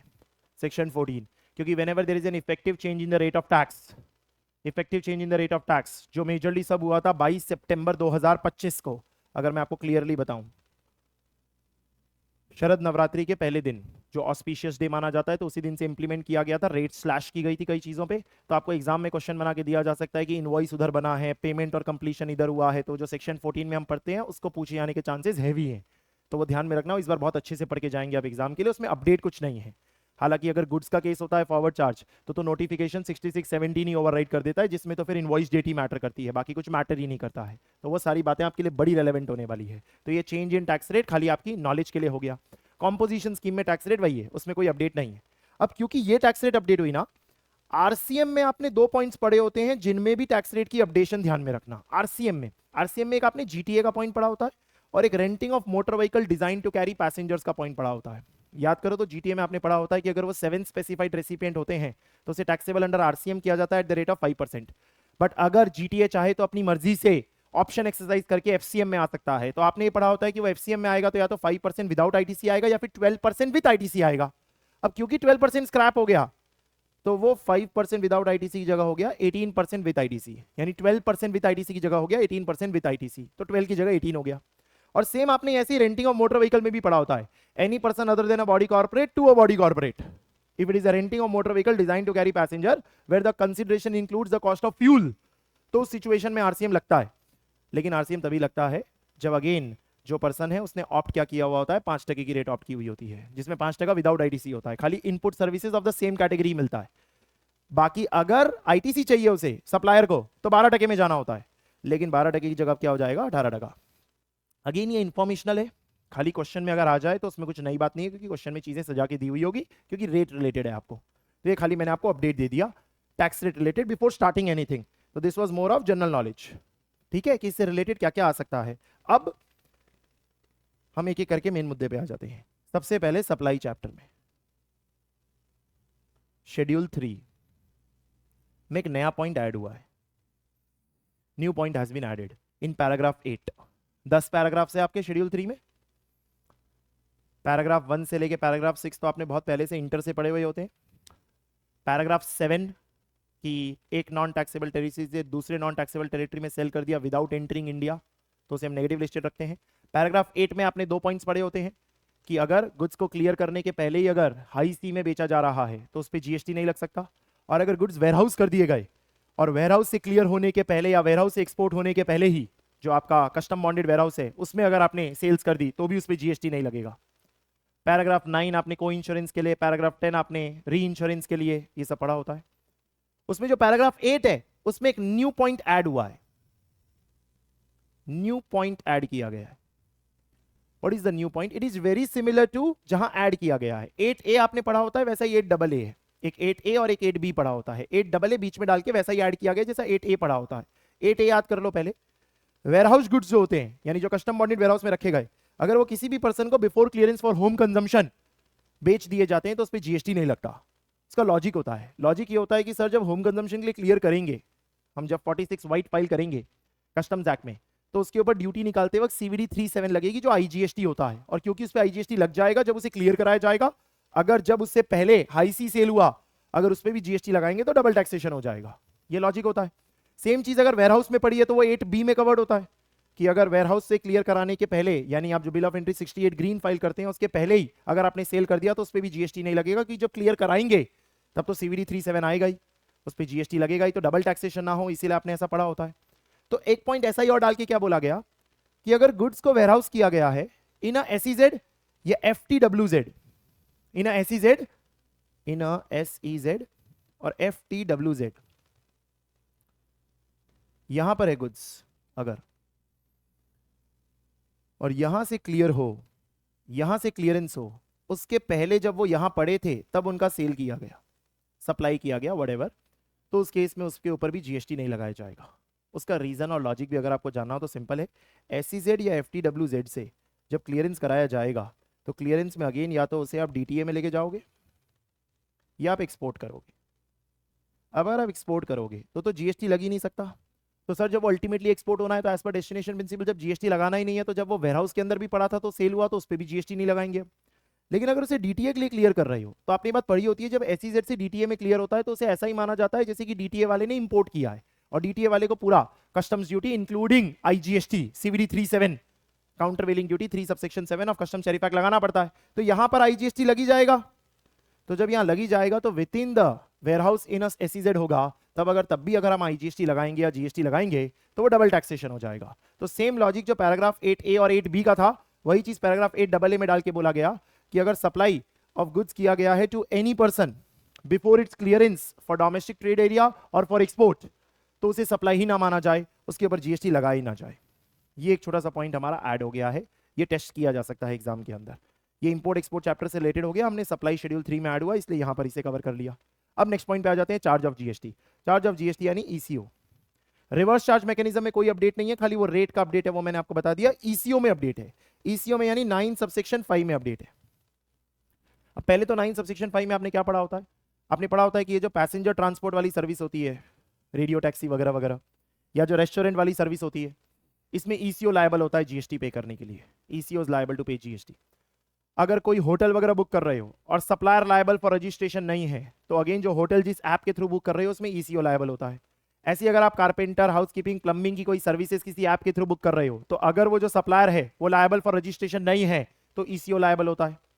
अगर ओमनी बस है तो ओमनी बस के केस में हमने बोला था अगर कंपनी के अलावा कोई भी सप्लायर है तो ईसीओ लायबल होता है। अगर कंपनी सप्लायर है तो फिर कंपनी लायबल होती है। ये बातें आपने पढ़ी होती है। इसमें एक नया पॉइंट ऐड हो गया, a new point altogether has been added. And what is that new point? अगर लोकल डिलीवरी की सर्विस प्रोवाइड की गई है through an ECO, local delivery की सर्विस प्रोवाइड की गई है थ्रू एन ईसीओ, तो ECO is liable to pay GST. Mandatory ECO is liable to pay GST अगर लोकल डिलीवरी की सर्विसेज प्रोवाइड की गई है थ्रू ईसीओ। सर एग्जांपल, सबसे बेस्ट एग्जांपल पोर्टर। तो मैं ऑफिस के लिए निकला घर से, ऑफिस की चाबी लेना ही भूल गया। ऑफिस पहुंचने के बाद रियलाइज हुआ कि मैं चाबी नहीं लाया, तो मैंने घर फोन किया। घर फोन करके मैंने बोला पोर्टर ऐप से चाबी भिजवा दीजिए। तो लोकल डिलीवरी सर्विसेज ली मैंने, 50 रुपए लगेंगे, हाँ 100 रुपए लगेंगे डिपेंडिंग अपॉन द डिस्टेंस। और इस तरीके से चाबी कोई मेरे घर से उठा के यहाँ ले आएगा, तो मुझे आना जाना नहीं पड़ेगा। तब तक मैं ऑफिस के बाहर बैठ के अपना मोबाइल पे काम कर लूंगा, मेरा समय बचेगा। We are live in a modern world, नए नए सोल्यूशंस आ गए हैं। अब पहले तो जाना ही पड़ता था, ऑप्शन क्या था? जाके चाबी लेके आता, 2 बार राउंड ट्रिप भी लगती, पैसा वक्त सब बर्बाद होता। तो ये लोकल डिलीवरी सर्विसेज ली जा रही है आज के वक्त में। ब्लिंकिट वगैरह ऐसे बहुत सारी आप, स्विगी, इंस्टामार्ट, ऐसे बहुत सारे ऑप्शंस खुल गए हैं जिनमें लोकल डिलीवरी सर्विसेज ली जा रही है। तो ये जो लोकल डिलीवरी सर्विसेज, ये जब इनका साइज बढ़ रहा है, ग्रोथ आ रही है, तो गवर्नमेंट ने बोला फिर हमको भी पैसे चाहिए, हमको भी जीएसटी चाहिए। तो गवर्नमेंट ने इस पे मैंडेटरी जीएसटी कर दिया अगर ईसीओ के थ्रू लोकल डिलीवरी सर्विस ली तो। बट फिर इन्होंने क्या लिखा? अगर person supplying such service through eco is liable for registration under subsection 1 of section 22 of CGST Act. तो ऐसी सिचुएशन के अंदर eco liable to pay GST नहीं होगा, supplier he liable to pay GST होगा। यानी कि वो नॉर्मल फॉरवर्ड चार्ज मैकेनिज्म का केस होगा, उसके अंदर ईसीओ लायबल नहीं होगा। यानी वेरी सिमिलर टू जैसा आपने पढ़ा होता है इन केस ऑफ होटल बुक करना, या फिर आपने पढ़ा होता है इन केस ऑफ कारपेंटर वगैरह बुक करना, जैसे अर्बन कंपनी वगैरह के केस में। वहां पर भी ऐसा ही है। पैसेंजर ट्रांसपोर्ट में ऐसा नहीं है, रेस्टोरेंट सर्विस में ऐसा नहीं है। पैसेंजर ट्रांसपोर्ट और रेस्टोरेंट सर्विस में तो बोला हुआ है ईसीओ ही लायबल है, चाहे जो हो जाए, सप्लायर रजिस्टर्ड हो अनरजिस्टर्ड हो। यहां क्या बोला है? अगर सप्लायर रजिस्टर्ड है तो सप्लायर लायबल है, सप्लायर अनरजिस्टर्ड है तो उस केस में ईसीओ लायबल है। ये वैसा पॉइंट है। तो देखो मैंने नीचे है ना आपके लिए समरी बनाई है इसलिए सारे पॉइंट्स की। Passenger transport bye all these modes, लेकिन ओमनी बस नहीं है तो ईसीओ ही लायबल है। ओमनी बस है तो ईसीओ ही लायबल है अगर सप्लायर कंपनी नहीं है तो। अगर सप्लायर कंपनी है तो सप्लायर लायबल है। अगर होटल वगैरह है तो ईसीओ लायबल है only if the supplier is not liable for registration. अगर हाउसकीपिंग वगैरह है तो ईसीओ लायबल है only if the supplier is not liable for registration. Restaurant service है तो हमेशा ईसीओ लायबल है, हालांकि अगर वो रेस्टोरेंट किसी स्पेसिफाइड प्रीमाइस में लोकेटेड है जहां पर कोई भी यूनिट का जो वैल्यू ऑफ सप्लाई हो रहा है वो 7,500 रुपए से ऊपर हो रहा है, तो उस केस के अंदर फिर सप्लायर लायबल है, ईसीओ लायबल नहीं है। ये स्पेसिफिक सा पॉइंट होता है, स्पेसिफाइड प्रीमाइस वाला। बाकी लायबल तो हमेशा ईसीओ ही होता है, जोमैटो या स्विगी होगा। और वैसे ही अब एक नया पॉइंट ऐड हो गया, local delivery service eco liable only if supplier is not liable for registration under section 22 subsection 1। अगर सप्लायर ही लायबल है तो सप्लायर ही जीएसटी पे करेगा, अगर सप्लायर ही लायबल नहीं है तो फिर इस केस में ईसीओ जीएसटी पे करेगा। ये बात आपको यहां समराइज करके दी हुई है। Local delivery services only if supplier is not liable for registration तो ईसीओ लायबल है। Unregistered local delivery partner via apps eco page GST. तो पहले इसमें जीएसटी नहीं लग रहा होगा, अब ईसीओ अगर लायबल है तो जीएसटी लगेगा ही लगेगा। नॉलेज के लिए बता दो 18% है, बाकी रेट तो आपको क्वेश्चन में दी होगी, 18% जीएसटी लगाया जाएगा। नीचे एग्जांपल बना के आपको दिया है क्योंकि एग्जाम में अगेन एग्जांपल्स या क्वेश्चंस पूछे जाएंगे तो आपको एक आइडिया लगे। You hire a local independent courier through an app to deliver a package, the courier isn't registered, तो ECO must pay GST. If you are a large GST registered logistic company through app to do a local delivery, तो logistic company large है, तो मतलब उसका size बड़ा है, तो registered होगी, तो they will pay the GST, not the app. आपको तो GST लगेगा ही, रेसिपिएंट को तो बेयर करना ही है. सर मरते तो हम ही अल्टीमेटली, यानी कि कस्टमर ही है, कस्टमर के ऊपर ही सारा बाहर गिरना है ना, इनडायरेक्ट टैक्स है. लेकिन भरेगा कौन? उसकी लाइबिलिटी क्लियर हो गई हमें कि सप्लायर भरेगा या ECO भरेगा. अब ये पॉइंट तो आपको मैंने करा दिया 9.5, लेकिन इस पॉइंट की वजह से एग्जेम्पशंस के चैप्टर में भी कुछ हमें क्लैरिफिकेशंस डालने पड़े. वो क्लैरिफिकेशंस क्या डाले गए जिसकी वजह से एग्जामिनेशन में भी अमेंडमेंट्स हुए. आपने एक सीरियल नंबर 18 एंट्री नंबर 18 पढ़ा होता है नोटिफिकेशन नंबर 12-17 के अंदर कि अगर service by transportation of goods है बाय रोड तो वो एग्जेम्प्ट होती है, यानी इंडिविजुअल ट्रक ओनर या ऑपरेटर होता है तो एग्जेम्प्ट होती है. हालांकि अगर वो जीटीए है, मनी कंसाइनमेंट नोट इश्यू करता है, या वो कुरियर एजेंसी है तो टैक्सेबल होता है. दीज आर टैक्सेबल अगर जीटीए है या फिर कुरियर एजेंसी है. और अगर इनलैंड वाटरवेज से है तो भी कंप्लीटली एग्जेम्प्ट होता है. ये आपको पता है. अब हुआ क्या, लोगों ने सवाल उठाना था कि लोकल डिलीवरी भी तो ट्रांसपोर्ट बाय रोड ही है, और अगर लोकल डिलीवरी करना भी ट्रांसपोर्ट बाय रोड ही है तो वो एग्जेम्प्ट ही हो जाना चाहिए. और अगर वो एग्जेम्प्ट ही हो गया तो फिर ECO लायबल है या सप्लायर लायबल है, वो मुद्दा ही कैसे उठता है. तो गवर्नमेंट ने यहाँ एक एक्सप्लेनेशन डाला और एक्सप्लेनेशन डाल के क्लियर किया कि भैया अगर लोकल डिलीवरी सर्विसेज ECO ने प्रोवाइड की है या लोकल डिलीवरी सर्विसेज ECO के थ्रू प्रोवाइड की गई है, जो भी हो, यानी ECO खुद ही सप्लायर बन गया या ECO के प्लेटफॉर्म पे किसी और सप्लायर ने ये सर्विसेज सप्लाई की है, तो वो टैक्सेबल ही रहेगा. उसे हम इस एग्जामिनेशन में कवर ही नहीं कर रहे, मतलब उसे बाई रोड ही नहीं माना जाएगा. और अगर बाई रोड ही नहीं माना जाएगा तो एग्जामिनेशन में कवर्ड ही नहीं है. यानी nothing in this examination will apply to local delivery services provided by ECO और through ECO. It will be taxable. And अब टैक्सेबल कैसे होगा वो आपको पहले पढ़ा दिया कि अगर किसी सप्लायर का लायबल फॉर रजिस्ट्रेशन नहीं है, ECO के थ्रू सप्लाई किया तो ECO, और अगर सप्लायर लायबल फॉर रजिस्ट्रेशन तो सप्लायर, पर टैक्सेबल तो होगा. अब इसी की वजह से एक इशू और आया. इशू ये आया कि कुछ लोगों ने ये कहा कि क्या लोकल डिलीवरी सर्विसेज प्रोवाइड करना भी एक तरीके का जीटीए, क्योंकि अगर वो जीटीए है तो फिर जीटीए में तो सर रिवर्स चार्ज भी होता है, तो फिर क्या उसे जीटीए माना जा सकता है. तो इन्होंने जीटीए की डेफिनेशन को अपडेट किया, और जीटीए की डेफिनेशन को अपडेट करके क्या कहा, जो कंसाइनमेंट नोट देता है वो जीटीए होता है, ये बात तो आपको पता थी. बट जो ECO के थ्रू सर्विसेज प्रोवाइड कर रहा है या ECO ही अगर ये सर्विसेज प्रोवाइड कर रहा है लोकल डिलीवरी तो उसे जीटीए नहीं मानेंगे. मतलब लोकल डिलीवरी की सर्विसेज जीटीए नहीं है. यानी कि अगर मैं आपको कॉम्प्रिहेंसिवली बताऊं सबका कंक्लूजन क्या है, local delivery services by ECO और through ECO is not GTA, it is always taxable. And now it is taxable depending upon कि ECO ही अगर सप्लाई कर रहा है तो ECO लायबल है, ECO अगर सप्लायर के थ्रू सप्लाई कर रहा है लेकिन सप्लायर रजिस्टर्ड नहीं है तो भी ECO लायबल है, और अगर ECO सप्लायर के थ्रू सप्लाई कर रहा है और सप्लायर लायबल फॉर रजिस्ट्रेशन है तो फिर supplier he liable for paying GST है. That is the conclusion. ये लोकल डिलीवरी सर्विसेज के रिलेटेड जितनी बातें हुई वो हमने कवर कर लिया. अब नेक्स्ट पॉइंट वो जिसने सबसे ज्यादा हल्ला मचाया सितंबर के महीने में, सरकार ने सारी लाइफ इंश्योरेंस पॉलिसीज और सारी हेल्थ इंश्योरेंस पॉलिसीज को एग्जेम्प्ट कर दिया. यानी लाइफ इंश्योरेंस पॉलिसी के प्रीमियम पे GST नहीं लगेगा, हेल्थ इंश्योरेंस पॉलिसी के प्रीमियम पे GST नहीं लगेगा, इन्होंने एग्जेम्प्ट कर दिया. लेकिन देखो आम आदमी इस तरीके से पढ़ेगा, हम लोग टेक्निकल लोग हैं और डिटेल में अच्छे से एंट्री को पढ़ना पड़ेगा कि एंट्री में एग्जैक्टली क्या एग्जेम्प्ट किया और अभी भी क्या टैक्सेबल है. यानी सब कुछ एग्जेम्प्ट ऐसा नहीं है, सारी लाइफ इंश्योरेंस पॉलिसी एग्जेम्प्ट नहीं है, सारी हेल्थ इंश्योरेंस पॉलिसी एग्जेम्प्ट नहीं है, अंदर कुछ बातें हैं जो हमें ध्यान में रखनी पड़ेगी.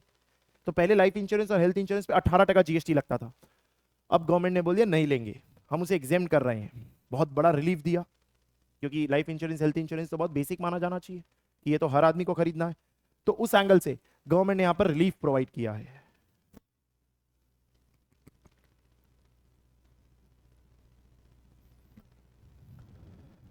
बिफोर स्टार्टिंग जनरल इंश्योरेंस की जो लिस्ट थी जो आपने पढ़ी हुई है वो वैसे की वैसी ही है, जो एग्जेम्प्ट थी वो एग्जेम्प्ट ही है. जनरल इंश्योरेंस, लाइफ इंश्योरेंस में जो 7 पॉइंट्स आपने पढ़े होते हैं, 7 पॉइंट्स, प्रधानमंत्री जनधन योजना के तहत, या वो लाइफ माइक्रो इंश्योरेंस प्रोडक्ट जिसके अंदर मैक्सिमम कवर 2 लाख रुपए तक होता है, वो एग्जेम्प्ट ही है पूरा, वो जैसा था वैसे ही है, वो तो एग्जेम्प्ट है ही. वो 7 पॉइंट्स लाइफ इंश्योरेंस के जो आपने पढ़े हुए होते हैं वो तो है ही. ये उसके ओवर एंड अबव हम बात कर रहे हैं, यानी कि अब उन लाइफ इंश्योरेंस पॉलिसीज की बात कर रहे हैं जो उन 7 में कवर नहीं हुई. और हेल्थ इंश्योरेंस तो सारे टैक्सेबल थे, तो हम उनकी बात कर रहे हैं क्योंकि हेल्थ इंश्योरेंस के रिलेटेड तो हमने कभी कुछ पॉइंट पढ़ा ही नहीं. जनरल इंश्योरेंस में एक लंबी लिस्ट है जिसके अंदर एग्जेम्पशन जो जैसा था वो वैसा ही है, ये पहले क्लियर कर दिया आपको. अब यहां क्या लिखा इन्होंने, life insurance business provided by an insurer to the insured where the insured is not a group. अगर लाइफ इंश्योरेंस की सर्विसेज प्रोवाइड की गई है तो उसके प्रीमियम पे GST नहीं लगाएंगे, एग्जेम्प्ट कर देंगे, अगर जो इंश्योर्ड पर्सन है वो एक ग्रुप नहीं है, एक ग्रुप नहीं है। सर समझेंगे इसका मतलब? Service of health insurance business provided by an insurer to insure where the insured is not a group. Same बात, जो बात लाइफ इंश्योरेंस के लिए है वो बात हेल्थ इंश्योरेंस के लिए भी है। बोले life insurance exam, health insurance exam अगर इंश्योर्ड पर्सन ग्रुप नहीं है। सर ये क्या मतलब हुआ ग्रुप नहीं है? तो क्या लिखा इन्होंने, it is hereby clarified that the exemption shall apply to a contract of insurance where the insured is an individual और an individual and family of the said individual. अगर इंडिविजुअल के नाम पे पॉलिसी ली है या individual और उसके परिवार के नाम पे पॉलिसी ली है तो ही एग्जेम्प्ट है। अगर किसी और ग्रुप के नाम पे पॉलिसी ली है तो टैक्सेबल है। Same applies for health insurance also. Contract of insurance where the insurance in individual और in individual and family of the said individual. जिसमें तुरंत मन में सवाल आएगा, sir what do you mean by family? तो बोला फैमिली मतलब कोई भी पर्सन जो कॉन्ट्रैक्ट ऑफ इंश्योरेंस में फैमिली क्लासिफाई किया गया है। फैमिली मतलब कोई भी पर्सन जो कॉन्ट्रैक्ट ऑफ इंश्योरेंस में फैमिली प्रोवाइड किया गया है। मतलब फैमिली की यहां कोई डेफिनेशन नहीं दी है। इन्होंने ऐसा बोला कि भाई इंश्योरेंस लेते वक्त जो इंश्योरेंस कंपनी है वो फैमिली का जो भी क्लासिफिकेशन आपको दे रही है उसे फैमिली बोला जाएगा। तो जैसे फॉर एग्जांपल मैं एक इंश्योरेंस कंपनी के पास गया और मैंने उसे कहा कि मुझे मेरा मेरी स्पाउस का, हम दोनों का एक लाइफ इंश्योरेंस पॉलिसी लेना है। तो उन्होंने बोला हाँ सर ये फैमिली है, हम आपको दे देंगे, तो ये एग्जेम्प्ट होगा। मैंने बोला मेरा और मेरे बच्चों का, बोले हाँ सर ये फैमिली है, तो एग्जेम्प्ट होगा। मेरा और मेरे माता पिता का, बोले हाँ सर ये फैमिली एग्जेम्प्ट होगा। मेरा, मेरे फादर मदर का, स्पाउस और चिल्ड्रन का मिला के, बोले हाँ सर ये भी फैमिली एग्जेम्प्ट होगा। इंश्योरेंस कंपनी अगर उसे फैमिली क्लासिफाई करके आपको लाइफ इंश्योरेंस या हेल्थ इंश्योरेंस पॉलिसी दे रही है तो उसका प्रीमियम एग्जेम्प्ट होगा, 1 रुपया जीएसटी नहीं लगेगा। तो सर फिर जीएसटी लगेगा कब? किसे ग्रुप माना गया है? तो इन्होंने ग्रुप को डिफाइन किया और बोला ग्रुप मतलब कोई भी ऐसा कॉमन ग्रुप जिन्होंने एक दूसरे के साथ इसलिए आए हैं ताकि किसी तरीके का कॉमन इकोनॉमिक एक्टिविटी कर सके अदर देन अवेलिंग इंश्योरेंस। यानी इनका साथ आने का पर्पस इंश्योरेंस लेना नहीं था, इनका साथ आने का पर्पस कोई पर्टिकुलर इकोनॉमिक एक्टिविटी करना था। हमने साथ साथ में इस ग्रुप की इंश्योरेंस भी ले ली। जैसे पेनॉर्मिक एजुकेशन प्राइवेट लिमिटेड के अंदर 50 एम्प्लॉइज काम करते हैं। ये 50 एम्प्लॉइज एक साथ क्यों आए? पैसे कमाने, इकोनॉमिक ऑब्जेक्टिव से आए, कॉमन इकोनॉमिक ऑब्जेक्टिव से आए, एज अ प्रोफेशन काम कर रहे हैं सब मिलके। तो पेनॉर्मिक एजुकेशन ने डिसाइड किया कि इन 50 लोगों का एक स्टाफ ग्रुप इंश्योरेंस करा लेते हैं, स्टाफ ग्रुप इंश्योरेंस। तो जिस इंश्योरेंस कंपनी को कांटेक्ट किया, क्या वो इसे फैमिली मानेगी? नहीं, ये तो ग्रुप है सर, ये तो अनरिलेटेड लोग हैं। तो वो जो लाइफ इंश्योरेंस का प्रीमियम होगा उस पर जीएसटी लगेगा, वो एग्जाम नहीं होगा, it will be taxable. Same health insurance taxable, group है। अब जैसे ही आप ग्रुप सुनोगे तो सर ग्रुप का मतलब क्या एम्प्लॉयर एम्प्लॉय ही होता है? नहीं, एम्प्लॉयर एम्प्लॉय तो होता ही है, नॉन एम्प्लॉयर एम्प्लॉय भी होता है। जैसे कि किसी बैंक ने डिसाइड किया कि उसके 100 कस्टमर्स का वो एक ग्रुप इंश्योरेंस पॉलिसी लेगा, बैंक ने कस्टमर्स का। तो बैंक और कस्टमर तो एम्प्लॉयर एम्प्लॉय रिलेशनशिप में ही नहीं है, लेकिन वो नॉन एम्प्लॉय रिलेशनशिप में ग्रुप माना जाएगा एंड उसके इंश्योरेंस प्रीमियम पे जीएसटी लगेगा। तो एसोसिएशंस होते हैं ना, ट्रेड यूनियंस होते हैं, उन एसोसिएशंस को हम नॉन एम्प्लॉयर एम्प्लॉय ग्रुप मान लेंगे। तो देखो क्या लिखा है एम्प्लॉयर एम्प्लॉय ग्रुप में, the relationship between the policy holder and the member of groups is in accordance with the applicable law, where a clearly evident relationship exists between master group policyholder and members of the group for services या activities other than the insurance। तो कोई भी तरीके का employer employ group हो तो वो भी ग्रुप माना जाएगा, कोई एम्प्लॉयर एम्प्लॉय ग्रुप नहीं हो तो भी वो ग्रुप माना जाएगा। और फिर उसके अंदर लाइफ इंश्योरेंस हो या हेल्थ इंश्योरेंस हो उसे टैक्सेबल किया जाएगा 18% की रेट पे। लेकिन अगर इंडिविजुअल या उसकी फैमिली है और हेल्थ इंश्योरेंस है या फिर लाइफ इंश्योरेंस है तो उसे एग्जेम्प्ट रखा जाएगा। हेल्थ इंश्योरेंस का इन्होंने मतलब दिया है बट वो कोई काम का नहीं है। कोई भी कॉन्ट्रैक्ट जिसमें sickness benefit, medical, surgical, hospital expense benefit, चाहे इन पेशेंट हो या आउट पेशेंट हो, मतलब कि आप क्लिनिक में सिर्फ दिखाने गए हो या हॉस्पिटल में एडमिट होने गए हो, ट्रैवल कवर भी आ जाएगा, पर्सनल एक्सीडेंट कवर भी आ जाएगा, वो सब हेल्थ इंश्योरेंस के अंदर आ जाएगा। तो काफी कॉम्प्रिहेंसिव डेफिनेशन है, हेल्थ कवर में सब कुछ कवर किया इन्होंने। इन सब के अलावा एक पॉइंट और डाला, ये ऊपर दी गई इंश्योरेंस सर्विसेज का री इंश्योरेंस भी एग्जेम्प्ट होगा। तो मैंने लाइफ इंश्योरेंस कराया कंपनी ए से, लाइफ इंश्योरेंस मेरा और मेरी फैमिली का कंपनी ए से, वो एग्जेम्प्ट है। उस कंपनी ने इसी इंश्योरेंस का आगे री इंश्योरेंस कराया कंपनी बी से, वो भी एग्जेम्प्ट होगा, उसे भी एग्जेम्प्ट रखा जाएगा। अगर मैंने अपने ग्रुप का लाइफ इंश्योरेंस कराया तो वो टैक्सेबल है, और फिर किसी कंपनी ने उसको आगे री इंश्योरेंस कराया उसी ग्रुप का तो अगेन वो भी टैक्सेबल है। क्योंकि अगर original primary insurance policy exempt है तो जो री इंश्योरेंस पॉलिसी है वो भी एग्जेम्प्ट होगी। लेकिन अगर प्राइमरी इंश्योरेंस पॉलिसी टैक्सेबल है तो जो री इंश्योरेंस है वो भी टैक्सेबल होगी। अब यहां एक मस्त क्वेश्चन बताता हूं आपको जो पूछ सकते हैं, फाइनल लेवल पे पूछ सकते हैं। पैरा नंबर 10 याद करो, पैरा 10 ऑफ शेड्यूल 3। वहां क्या पढ़ा है आपने कि सर जब री इंश्योरेंस कराया जाता है तो री इंश्योरेंस प्रीमियम जो ग्रॉस होता है उस पर जीएसटी लगता है। शर्त यह होती है कि फिर री इंश्योरेंस कमीशन पे हम जीएसटी नहीं लगाएंगे, जिसे सीडिंग कमीशन बोलते हैं। अगर ग्रॉस प्रीमियम पे जीएसटी लगा हो तो री इंश्योरेंस कराते वक्त, अगर नेट पे लगा हो तो उस केस के अंदर री इंश्योरेंस कमीशन पे जीएसटी लगेगा। यानी कि अगर पूरा री इंश्योरेंस प्रीमियम टैक्सेबल नहीं है तो री इंश्योरेंस प्रीमियम टैक्सेबल हो जाता है, और अगर पूरा ग्रॉस री इंश्योरेंस प्रीमियम टैक्सेबल है तो उस केस में री इंश्योरेंस कमीशन को हम सप्लाई नहीं मानते।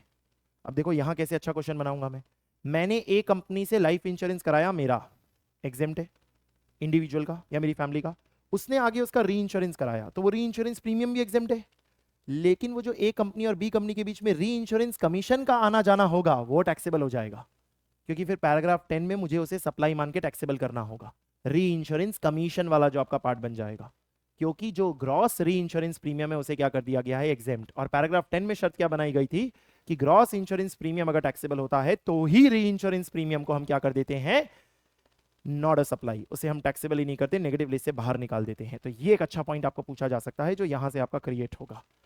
ये मैंने आपको यहाँ पर पीछे कुछ क्वेश्चंस दिए हुए हैं जस्ट फॉर प्रैक्टिस से, क्विकली देख लेते हैं। Life insurance for individual exam, individual plus family exam, group life insurance taxable, individual family या ग्रुप इंश्योरेंस होती है तो उसे एक्सक्लूड कर देते हैं। All person covered as family in the policy will be family.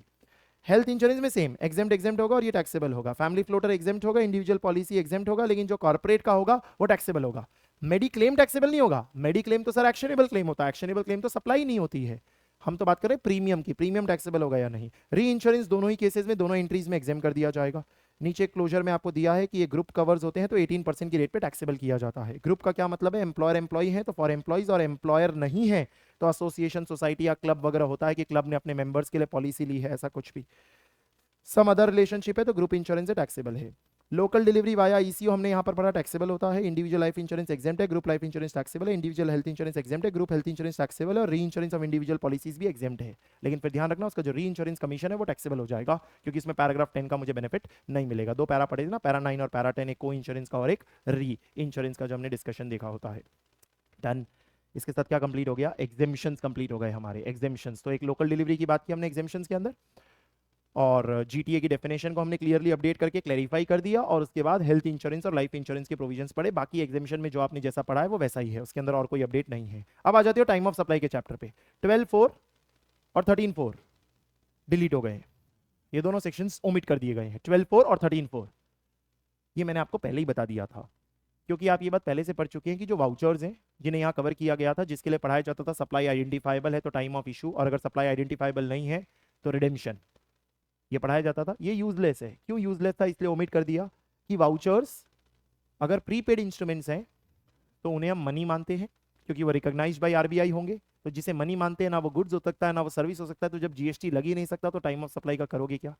और अगर कोई वाउचर प्रीपेड इंस्ट्रूमेंट नहीं है, जैसे गिफ्ट वाउचर है, अमेजन का गिफ्ट वाउचर या ऐसा कुछ है, तो वो मनी तो नहीं है लेकिन वो एक्शनेबल क्लेम बन जाता है, क्योंकि आप उस वाउचर को रिडीम कर सकते हो किसी चीज के लिए, एक्शनेबल क्लेम हो गया वो। और एक्शनेबल क्लेम नेगेटिव लिस्टेड होता है, तो अगेन जब उस पर जीएसटी नहीं लगेगा तो टाइम ऑफ सप्लाई का क्या करेंगे। अगर कोई प्रिंसिपल टू प्रिंसिपल बेसिस पे ट्रेडिंग इन वाउचर करता है, मैंने आगे वाउचर बेचा, उसने आगे वाउचर बेचा, तो वाउचर क्योंकि गुड्स या सर्विस ही नहीं बना या नेगेटिव लिस्टेड बन गया, उस पर जीएसटी नहीं लगेगा। अगर कोई एजेंसी के थ्रू करता है तो एजेंसी को जो एजेंसी के चार्जेस देता है उस पर जीएसटी लगेगा, बट उसका time of supply of voucher से क्या लेना देना, उस पर तो regular section 13 subsection 2 forward charge वाला लगा देंगे हम। अगर कोई अनरिडीम्ड वाउचर होता है, उसे ब्रेकेज कहते हैं हम, तो अगेन वो टैक्सेबल नहीं होता है, क्योंकि उसे हम कोई agreeing to obligation to refrain from an act नहीं मानते, तो देयर बाय पे टाइम ऑफ सप्लाई की कोई जरूरत ही नहीं है। लेकिन अगर कोई प्रमोशनल एक्टिविटी या सपोर्ट एक्टिविटी मुझे दे रहा होता है मेरे वाउचर्स के रिलेटेड, तो वो टैक्सेबल होता है, बट वो रेगुलर सप्लाई ऑफ सर्विस होता है जो section 13 subsection 2 of CGST act में कवर हो जाएगा। तो इस वजह से इस 12.4 13.4 की कोई जरूरत ही नहीं थी, ये अननेसेसरी था, तो गवर्नमेंट ने इसे ओमिट करके बोल दिया हटाओ, क्योंकि वाउचर के रिलेटेड आप सर्कुलर पहले ही पढ़ चुके हो, ये पुराना डिस्कशन है हमारा, ये हमने पहले से पढ़ा होता है। मैंने क्विकली आपके साथ समरी तो डिस्कस कर ही ली कि वाउचर्स में आपने क्या पढ़ा होता है। अब आ जाते हैं वैल्यू ऑफ सप्लाई पे। वैल्यू ऑफ सप्लाई के अंदर रूल नंबर 31A में अपडेट किया गया। ये अपडेट आपको ध्यान में इसलिए रखना पड़ेगा क्योंकि इस अपडेट में आपने क्या पढ़ा है कि जो लॉटरी बेटिंग गैमलिंग वगैरह होता है उसके अंदर जो लॉटरी है, लॉटरी उसमें जो आपको फॉर्मूला पढ़ाया गया है, फॉर्मूला क्या पढ़ाया गया है कि फेस वैल्यू ऑफ टिकट का 100/128 या price notified in the official gazette का 100/128 का हायर लेना होता है। वो अपडेट हो गया, अब क्या हो गया 100/140, 100/140, क्योंकि 28% की रेट हटके 40% हो गया। इसमें बताने वाली क्या बात है, ये तो ऑटोमेटिकली अंडरस्टूड है। तो लॉटरी के केस में जो 100/128 करते 100/128 करते ऑफ द फेस वैल्यू और ऑफ द प्राइस नोटिफाइड, और फिर इन दोनों में से विच एवर इज हायर करते, उसकी जगह वैल्यू ऑफ सप्लाई निकालने के लिए, वैल्यू ऑफ सप्लाई निकालने के लिए 100/140 ऑफ द प्राइस और 100/140 ऑफ द फेस वैल्यू, दोनों में से विच एवर इज हायर आपका वैल्यू ऑफ सप्लाई बन जाएगा। जो बाकी अमाउंट निकल के आया वो जीएसटी हो जाएगा आपका। ये एक वैल्यू ऑफ सप्लाई का पहला अपडेट है। एक दूसरा अपडेट और क्या है, एक दूसरा अपडेट है कि एक सर्कुलर आपको पढ़ाया जाता है, ये सर्कुलर अब हटा दिया गया है, सर्कुलर को डिलीट कर दिया गया है कि this circular is not needed now. क्यों? एक नई फैसिलिटी आई है, आईएमएस, इनवॉइस मैनेजमेंट सिस्टम। जो प्रैक्टिकली जीएसटी को देख रहे होंगे उनको पता होगा इनवॉइस मैनेजमेंट सिस्टम। इसमें क्या होता है कि मैंने अगर अपने जीएसटीआर1 में कुछ invoices, credit note, debit note डाले हैं, तो सामने वाले को इनवॉइस मैनेजमेंट सिस्टम के तहत उसे रिजेक्ट करने का मौका होगा, और अगर वो कुछ नहीं करेगा तो एक्सेप्ट हो जाएगा, या फिर एक्सेप्ट कर ले, या तो एक्सेप्ट कर ले या तो रिजेक्ट कर ले, या कुछ नहीं करेगा तो डीम्ड एक्सेप्टेंस मान लेंगे। तो आपने सेक्शन 15(3)(b पढ़ा है, याद है? 15(3)(b) sir post supply discount की एग्रीमेंट हुआ था पहले, टर्म्स एंड कंडीशन थी in writing link to invoice, कि अगर कुछ शर्तें पूरी हो गई तो हम आपको डिस्काउंट देंगे, और उसके बेसिस पे बाद में वो शर्तें पूरी हो गई तो हमने डिस्काउंट दिया। तो सप्लायर की जो लाइबिलिटी है वो रिड्यूस कर दी जाती है, और वो एक क्रेडिट नोट इशू करता है सेक्शन 34 में, और वो तभी कर सकता है जब रेसिपिएंट ने आईटीसी को क्या कर दिया हो, रिवर्स। बट एक प्रॉब्लम थी कि सर सप्लायर को कैसे पता चलेगा कि रेसिपिएंट ने आईटीसी रिवर्स कर दिया? तो ये सर्कुलर बनाया था उसके लिए, और सर्कुलर बना के क्या बोला था कि ए सप्लायर तू रेसिपिएंट से अंडरटेकिंग ले ले कि तूने आईटीसी रिवर्स कर दिया है, क्योंकि अगर कल को जाके उसने नहीं किया होगा तो सप्लायर हम तेरा गला दबा देंगे, हम तो तुझे मार देंगे, क्योंकि हम तो बोलेंगे उसने जब रिवर्स नहीं किया तो तूने रिड्यूस कैसे कर लिया अपनी output tax liability, which was a practical difficulty. इसीलिए अंडरटेकिंग लेने बोला जाता था अगर उसकी वो जो एग्रीगेट अमाउंट है वो 5 लाख से ज्यादा होती थी। तो अब क्योंकि इनवॉइस मैनेजमेंट सिस्टम आ गया, और उसके अंदर अगर आप क्रेडिट नोट चढ़ाओगे और क्रेडिट नोट चढ़ा के बोलोगे मेरी आउटपुट टैक्स लायबिलिटी रिड्यूस हुई है, और उससे रेसिपिएंट ने एक्सेप्ट कर लिया, तो ऑटोमेटिकली रेसिपिएंट का जो आईटीसी है वो रिवर्स हो जाएगा। उसका रिटर्न भरते वक्त सिस्टम ही उसको उतने को रिवर्स कर देगा, क्योंकि मैंने क्रेडिट नोट यानी रेसिपिएंट ने क्रेडिट नोट क्या कर लिया, एक्सेप्ट। तो ये प्रॉब्लम ही सॉल्व हो गई। अब मुझे अंडरटेकिंग लेने की जरूरत क्या है, क्योंकि इनवॉइस मैनेजमेंट सिस्टम के थ्रू अब सामने वाला उसे एक्सेप्ट करेगा तो उसका आईटीसी रिवर्स हो जाएगा। और अगर समझो सामने वाले ने रिजेक्ट कर दिया, रेसिपिएंट ने रिजेक्ट कर दिया, तो उसके रिजेक्ट करते ही मेरे अगले महीने की आउटपुट टैक्स लायबिलिटी में वो फिर बढ़ जाएगा, क्योंकि सामने वाले ने रिजेक्ट कर दिया। तो अब इस सिचुएशन के अंदर गवर्नमेंट ने सब ऑटोमेट कर दिया, तो इस सर्कुलर की जरूरत ही नहीं है। तो सर्कुलर में जो लिखा हुआ था कि डिस्काउंट एग्जिस्ट करता था, प्रोपोर्शनल आईटीसी रिवर्स हुआ, तो जब ये अमाउंट टोटल 5 लाख तक होती थी तो supplier need to procure a certificate, और अगर 5 लाख के ऊपर होती थी तो सर्टिफिकेट इशूड बाई सीए या सीएमए लेना पड़ता था। यानी 5 लाख तक हो तो सेल्फ सर्टिफाइड, और 5 लाख के ऊपर हो तो सीए सीएमए का सर्टिफिकेशन लेना पड़ता था। बोले अब ये रिक्वायर्ड नहीं है। क्यों रिक्वायर्ड नहीं है उसका मैंने आपको लॉजिक बता दिया खाली, कि इनवॉइस मैनेजमेंट सिस्टम के थ्रू अब ये हो जाता है, इसीलिए रिक्वायर्ड नहीं है। अभी इसको मैं 15(3)(b) से भी कनेक्ट करके आपके साथ डिस्कस करूंगा आगे। नेक्स्ट एक और सर्कुलर आया इसी पोस्ट सेल डिस्काउंट पे, एक और पोस्ट सेल डिस्काउंट पे सर्कुलर आया है जिसमें 3 इश्यूज डिस्कस किए गए हैं। मुझे ऐसा लगता है ये पूछा जा सकता है, थोड़ा सा कॉम्प्लेक्स भी लग सकता है आपको, पूछे जाने का स्कोप भी है इसके अंदर। जो 3 इश्यूज है उसमें से पहला इशू तो मैंने आपको क्लास में पढ़ाया हुआ है, हमने अपनी इंटरप्रिटेशन से पहले से ये बात पढ़ी हुई होती है, सिर्फ गवर्नमेंट ने अब सर्कुलर निकाल के क्लैरिफाई कर दिया। क्या मैं आपके साथ एक एग्जांपल ही वही डिस्कस कर लेता हूँ। लाख रुपए की सप्लाई की हमने, सप्लायर हूं मैं, 1 लाख रुपीस की सप्लाई की आपने, 1 लाख रुपीस की, उसके ऊपर 18,000 जीएसटी लगा 18% की रेट पे, तो 1,18,000 का बिल बना, इनवॉइस बना। इस 18,000 का मेरा पेएबल हो गया, और इसी 18,000 का रेसिपिएंट क्या ले लेगा, आईटीसी। ठीक है, अब हमने पहले से कोई एग्रीमेंट नहीं कर रखा था, टर्म्स एंड कंडीशन नहीं थी, ऐसा कुछ भी नहीं था कि हम आपको डिस्काउंट देंगे, लेकिन बाद में किसी वजह से हमने आपको 10% का डिस्काउंट दे दिया, यानी कि सामने वाले को पे कितना करना पड़ा, 90,000, 90,000 ही पे करना पड़ा, 90,000 ही पे करना पड़ा। इसका मतलब जीएसटी पे सवाल उठा कि सर जीएसटी भी अब मेरा 90,000 पे 18% लगेगा या पूरे 1 लाख पे ही अभी भी 18% लगेगा। तो हमने क्या पढ़ा होता है कि सर क्योंकि पहले से कोई टर्म्स एंड कंडीशन एस्टैब्लिश नहीं थे, दैट इज वाई ये सेकेंडरी डिस्काउंट माना जाएगा, और सेकेंडरी डिस्काउंट एडजस्ट नहीं हो सकता, और सेकेंडरी डिस्काउंट एडजस्ट नहीं हो सकता इसका मतलब जीएसटी पेएबल यानी कि जो आईटीसी है वो भी 18,000 रहेगा, यही टोटल अमाउंट रहेगा, सप्लायर के एंगल से पेएबल और रेसिपिएंट के एंगल से आईटीसी, यानी कि वो ये अमाउंट 1,08,000 रहेगा।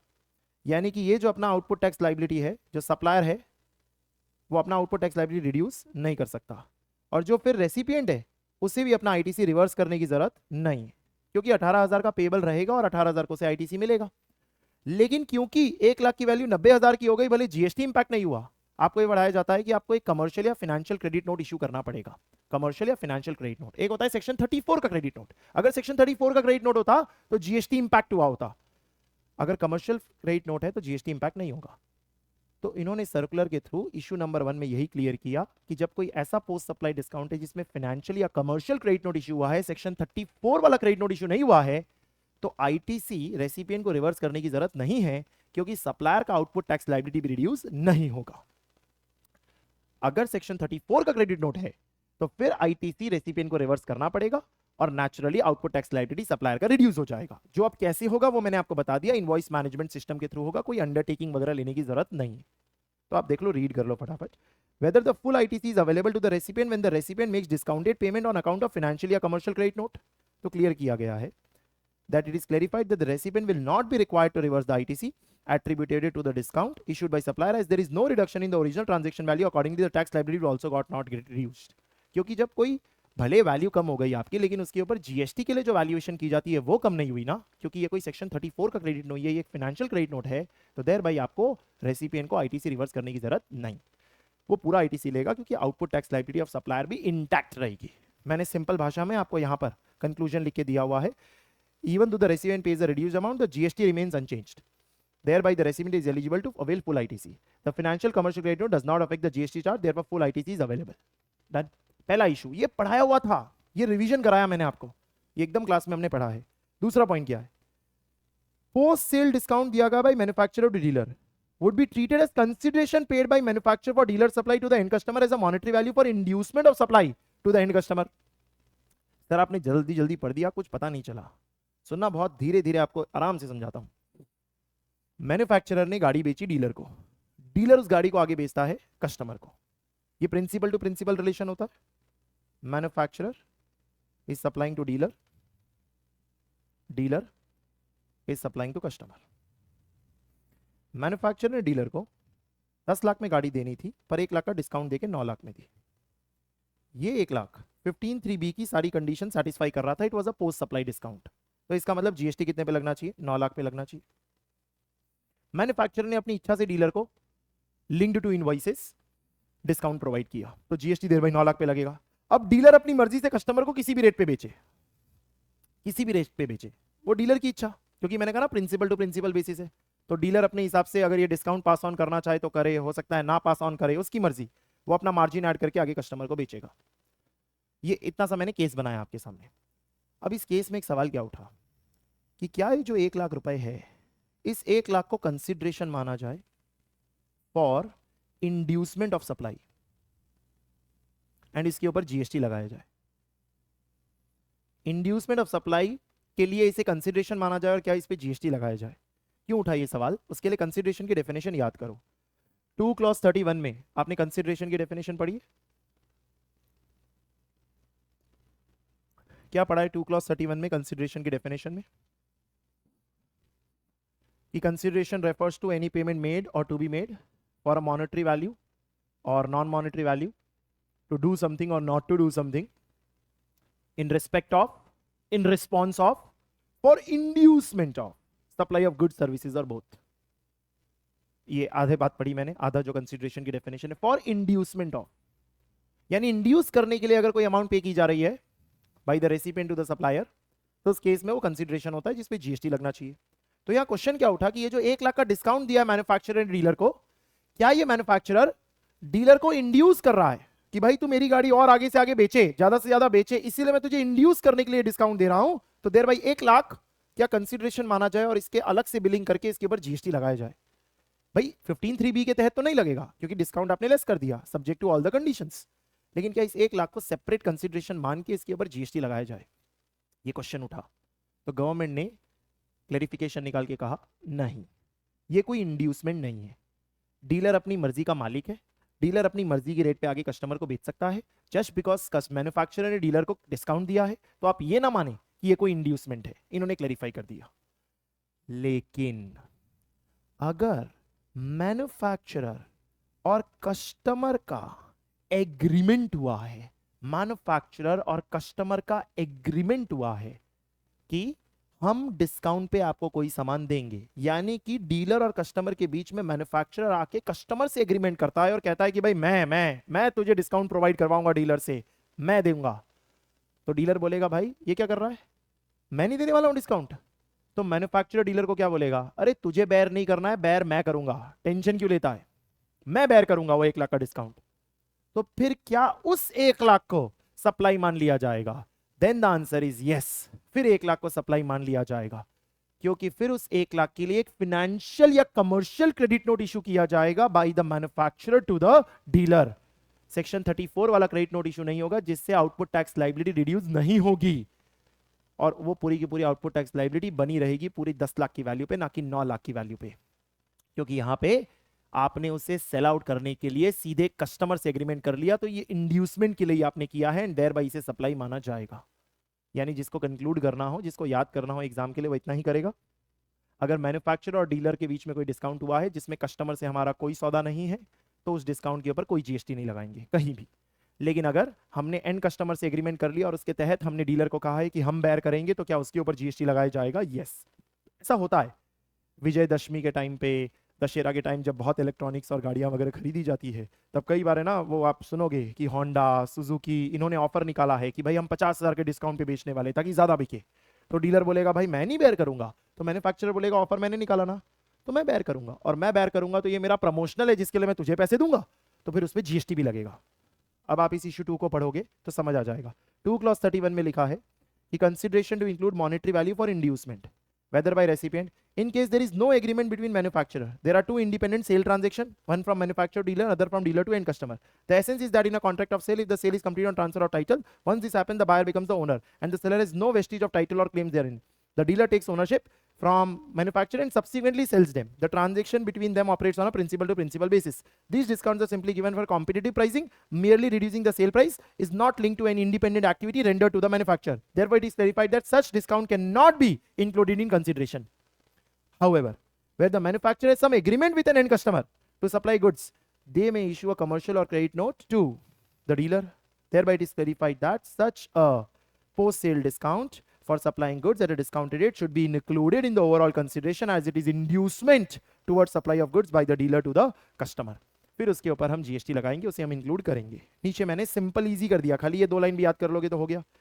No end customer agreement, it is not a consideration, thereby no GST. End customer agreement exists, it is an inducement and thereby it forms a part of consideration. यहां कहानी खत्म नहीं हुई। इसके बाद एक और इशू क्या रेज हुआ, सेम केस, ये मैन्युफैक्चरर है, ये डीलर है और ये कस्टमर है। मैन्युफैक्चरर ने 10 लाख में कोई सप्लाई करना था, 1 लाख का डिस्काउंट करके 9 लाख पे सप्लाई की, तो जीएसटी 9 लाख पे लगना चाहिए। ये अब हमें क्लियर है, क्योंकि मैन्युफैक्चरर का एंड कस्टमर से कोई एग्रीमेंट नहीं है। तो सवाल ये उठा कि माना ये कंसिडरेशन फॉर इंड्यूसमेंट तो नहीं है, बट क्या ये 1 लाख का डिस्काउंट हमने इसलिए दिया है ताकि डीलर हमारा प्रमोशन करे, डीलर हमारी मार्केटिंग करे, डीलर हमारी ब्रांडिंग करे। एंड क्योंकि अगर ऐसा है तो ये 1 लाख का कंसिडरेशन, यानी जो 1 लाख का डिस्काउंट है, उसे कंसिडरेशन माना जाना चाहिए for the purpose of branding our product, for pushing our product by the dealer. तो अगेन जो आप सोच रहे हो वही आंसर है। इन्होंने सर्कुलर में क्लैरिफाई किया, बोले ये हमने कोई 1 लाख का डिस्काउंट किसी भी तरह की ब्रांडिंग या प्रमोशन के लिए नहीं कराया है, this is not a separate contract, thereby इस 1 लाख पे जीएसटी लगने का कोई सवाल नहीं है। ना आप इसे किसी तरीके का कंसिडरेशन मान सकते हैं, ना आप इसे किसी तरीके का एक सेपरेट कॉन्ट्रैक्ट मान सकते हैं जो हमने डीलर के साथ किया है जिसकी वजह से वो हमारे ब्रांड को पुश करेगा। ऐसा कुछ नहीं है, ये कोई प्रमोशनल नहीं है, एंड देयर बाई प्रमोशनल नहीं है तो आप इस 1 लाख पे जीएसटी नहीं ले सकते, इस पे जीएसटी नहीं लगेगा। लेकिन अगर स्पेसिफिकली एक कॉन्ट्रैक्ट किया गया है जिसमें हमने डीलर को बोला कि भाई तेरे को 5 लाख दूंगा, मेरे ब्रांड को पुश कर, मेरी गाड़ियां ज्यादा बेचने की कोशिश कर, एडवर्टीजमेंट्स कर, ब्रांडिंग में हेल्प कर, तो क्या ऐसी सिचुएशन में उस 5 लाख पे जीएसटी लग जाएगा? यस, एकदम लग जाएगा, क्योंकि फिर ये सप्लायर बन जाएगा और ये रेसिपिएंट बन जाएगा, जिसमें यहां से यहां ये 5 लाख एक सेपरेट कॉन्ट्रैक्ट माना जाएगा और उस कॉन्ट्रैक्ट के ऊपर तो जीएसटी एप्लीकेबल एकदम किया जाएगा। ये इन्होंने यहाँ इशू 3 के अंदर क्लियर किया है। Whether post sale discount extended by manufacturer dealer can be treated as a consideration in lieu of activities perform to promote the cell.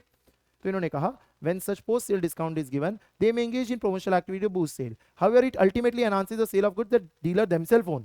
thereby increasing their own revenue. In this context, discount merely reduces the sale price. It is not linked to any independent service. Therefore, it is clarified that post-sale discount shall not be treated as consideration.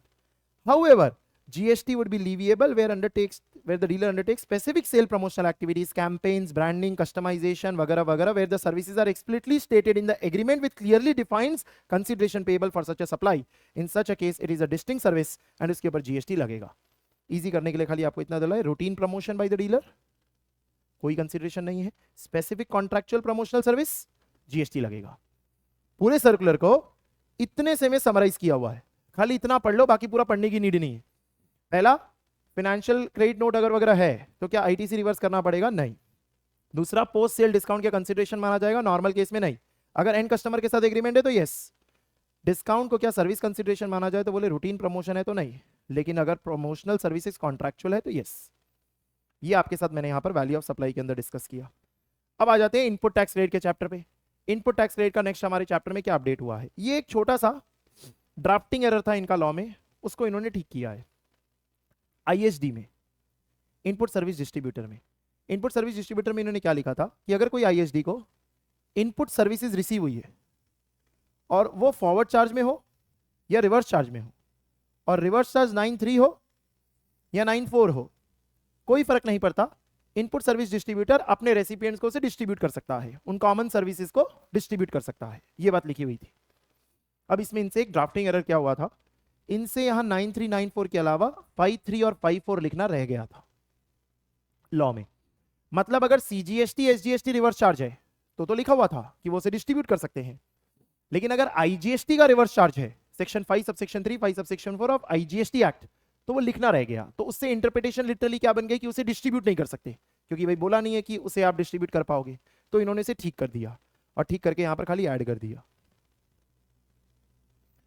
कि 9(3), 9(4) of CGST हो या फिर 5(3), 5(4) of IGST हो. Read कर लूं खाली तो अगर मैं, for distribution of credit in respect of input service attributable to one और more distinct person under subsection 3(4) of CGST Act or 3(4) of IGST Act, a registered person having the same PAN and state code as an input service distributor may issue a notice or supplementary invoice as per Rule 54 to transfer credit of such common service to ISD, and such credit shall be distributed by ISD in the manner as provided. वो manner आपने पढ़ा होता है. If it is specifically attributable to a recipient तो उसी को करना होता है. If one or more recipient तो turnover के basis पे करना होता है of the preceding financial year, but अगर वो available नहीं है तो preceding quarter का लेना होता है. वो सारी बातें. The credit taxable under reverse charge under CGST as well as IGST can also be distributed. खाली यही अपडेट है, तो ये कोई मटेरियल अपडेट नहीं है, खाली क्लैरिफिकेटरी आपका अपडेट हो गया. जो दूसरा अपडेट है ये काफी इंपॉर्टेंट है, आईटीसी का ब्लॉक्ड आईटीसी का अपडेट. ये ब्लॉक्ड आईटीसी का क्या अपडेट है सर हमारा? सुनना, आपको क्लास में मैंने सफारी रिट्रीट्स का केस समझाया था. उस सफारी रिट्रीट्स के केस को इन्होंने नलीफाई कर दिया है, पूरी तरह से ओवरटर्न कर दिया है. हुआ क्या? 17(5) ब्लॉक क्रेडिट के अंदर अब 2 पॉइंट्स पढ़ते हैं, एक वर्क्स कॉन्ट्रैक्ट का और एक construction on own account. Works contract में आपने किसी थर्ड पार्टी को बोला होता है इमूवेबल प्रॉपर्टी कंस्ट्रक्ट करके दो, और उसको आप जितना भी जीएसटी का पेमेंट कर रहे होते हो उसका आईटीसी नहीं मिलता है, ब्लॉक्ड होता है. भले बिजनेस पर्पस के लिए हो, भले आप रजिस्टर्ड हो, व्हाटएवर, ओवरराइड्स एवरीथिंग 17(5) ब्लॉक्ड के अंदर. और अगर आप कंस्ट्रक्शन करते हो, खुद ही के अकाउंट पे गुड्स एंड सर्विसेज रिसीव करते हो, खुद ही प्लाई खरीद लिया, खुद ही सीमेंट खरीद लिया, खुद ही रेती खरीद ली, तो उस पे जो जीएसटी लगा होगा वो भी आईटीसी सारा का सारा ब्लॉक्ड, क्योंकि आप खुद के अकाउंट पे कंस्ट्रक्शन कर रहे हो, किसी और को वर्क्स कॉन्ट्रैक्ट नहीं दे रहे हो तो भी ब्लॉक्ड. इन दोनों पॉइंट्स में एक एक्सेप्शन है, प्लांट एंड मशीनरी. अब हुआ क्या? वर्क्स कॉन्ट्रैक्ट में इन्होंने एक्सेप्शन में लिखा प्लांट एंड मशीनरी, और कंस्ट्रक्शन ऑन ओन अकाउंट में इन्होंने एक्सेप्शन में लिखा प्लांट और मशीनरी, OR और मशीनरी. ड्राफ्टिंग एरर हो गया इनसे. एक में लिखा प्लांट एंड मशीनरी, एक में लिखा प्लांट और मशीनरी. और ये एक छोटा सा और एंड ने बहुत बड़ी महाभारत क्रिएट कर दी, सफारी रिट्रीट्स का केस क्रिएट कर दिया. ये जो कंपनी है सफारी रिट्रीट्स, ये क्या करती है? बिल्डिंग बनाती है, कंस्ट्रक्ट करती है खुद, और फिर उसे लीज पे देती है, भाड़े पे देती है. तो इन्होंने क्या बोला कि ये जो बिल्डिंग है वो प्लांट है, वो मशीनरी तो नहीं है बट वो हमारा प्लांट है. और आपने लॉ में बोला है कि कंस्ट्रक्शन करते हो ऑन एन ओन अकाउंट, और वो अगर प्लांट है या फिर मशीनरी है तो प्लांट तो है. प्लांट एंड मशीनरी नहीं बोला आपने, प्लांट और मशीनरी बोला. तो देयर बाई, क्योंकि हम इसे लीजिंग के लिए कंस्ट्रक्ट कर रहे थे, इसके ऊपर जितने भी हमने गुड्स एंड सर्विसेज इस्तेमाल किए उन सबका हमें आईटीसी मिलेगा, और हम उसे पेबल के सामने सेट करेंगे. ये केस कोर्ट में गया, और सुप्रीम कोर्ट ने 2024 में जजमेंट सफारी रिट्रीट्स के फेवर में सुनाई कि हाँ सफारी रिट्रीट्स के फेवर में सुनाई जाएगी, बिकॉज आपने लॉ में प्लांट और मशीनरी लिखा है इन case of construction. Works contract कराते तो प्लांट एंड मशीनरी ही लिखा है. तो गवर्नमेंट को ये बिल्कुल अच्छा नहीं लगा. गवर्नमेंट ने बोला ये क्या बात हुई? नहीं नहीं, तो इन्होंने रेट्रोस्पेक्टिव अमेंडमेंट मार दिया 1 जुलाई 2017 से, और ऐसा लिख दिया कि यहां प्लांट और मशीनरी का मतलब हमेशा प्लांट एंड मशीनरी था, एंड देयर बाय कोई आईटीसी नहीं मिलेगा, चाहे कंस्ट्रक्शन खुद कराओ या वर्क्स कॉन्ट्रैक्ट कराओ। In such situations plant and machinery में मिलेगा, प्लांट एंड मशीनरी में। और प्लांट एंड मशीनरी में क्या नहीं आता है? लैंड बिल्डिंग नहीं आती है, सिविल स्ट्रक्चर्स नहीं आते हैं, टेलीकम्युनिकेशन टावर्स नहीं आते हैं, pipeline laid outside factory premises नहीं आता। बाकी सारी चीजें जो आपकी अपैरेटस होती है, फिक्स टू अर्थ और फाउंडेशन थ्रू स्ट्रक्चरल सपोर्ट, वो मिलेगा आपको, उसमें कोई दिक्कत नहीं। तो जो भी आपका कंस्ट्रक्शन हुआ है या फिर वर्क्स कॉन्ट्रैक्ट है, to the extent it has been capitalised, वो ब्लॉक्ड रहेगा। ये अपडेट किया इन्होंने, तो खाली इन्होंने यहां पर डाल दिया कि explanation, notwithstanding anything contain in any judgement, order of court वगैरह वगैरह, प्लांट और machinery shall be constitute to have always been plant and machinery. सब कुछ ओवरराइड कर दिया, पूरा जजमेंट इन्होंने नलीफाई कर दिया। ये आपका दूसरा इनपुट टैक्स रेट का अपडेट हो गया। अब आ जाओ एक सेक्शन नंबर 34 में, क्रेडिट नोट में एक प्रोविजन डाला गया। क्रेडिट नोट में सेक्शन नंबर 34 क्या डाला गया है? बहुत सिंपल है। सेक्शन 34 का क्रेडिट नोट कब बनाया जाता है? कुछ पर्टिकुलर सिचुएशन सेटिस्फाई हो जाने पे, कि मैंने क्वांटिटी ज्यादा दिखा दी थी, मैंने वैल्यू ज्यादा दिखा दी थी, मैंने गलती से टैक्स रेट ज्यादा दिखा दिया था, जो क्वालिटी है वो सब स्टैंडर्ड निकली बाद में, तो हमने वैल्यू ज्यादा दिखा दी थी, या कोई भी ऐसा सिमिलर रीजन, तो क्रेडिट नोट बनाना होता है। उसकी एक टाइम लिमिट होती है, अगले साल की 30 नवंबर और date of filing annual return whichever is earlier, तब तक क्रेडिट नोट बनाना होता है।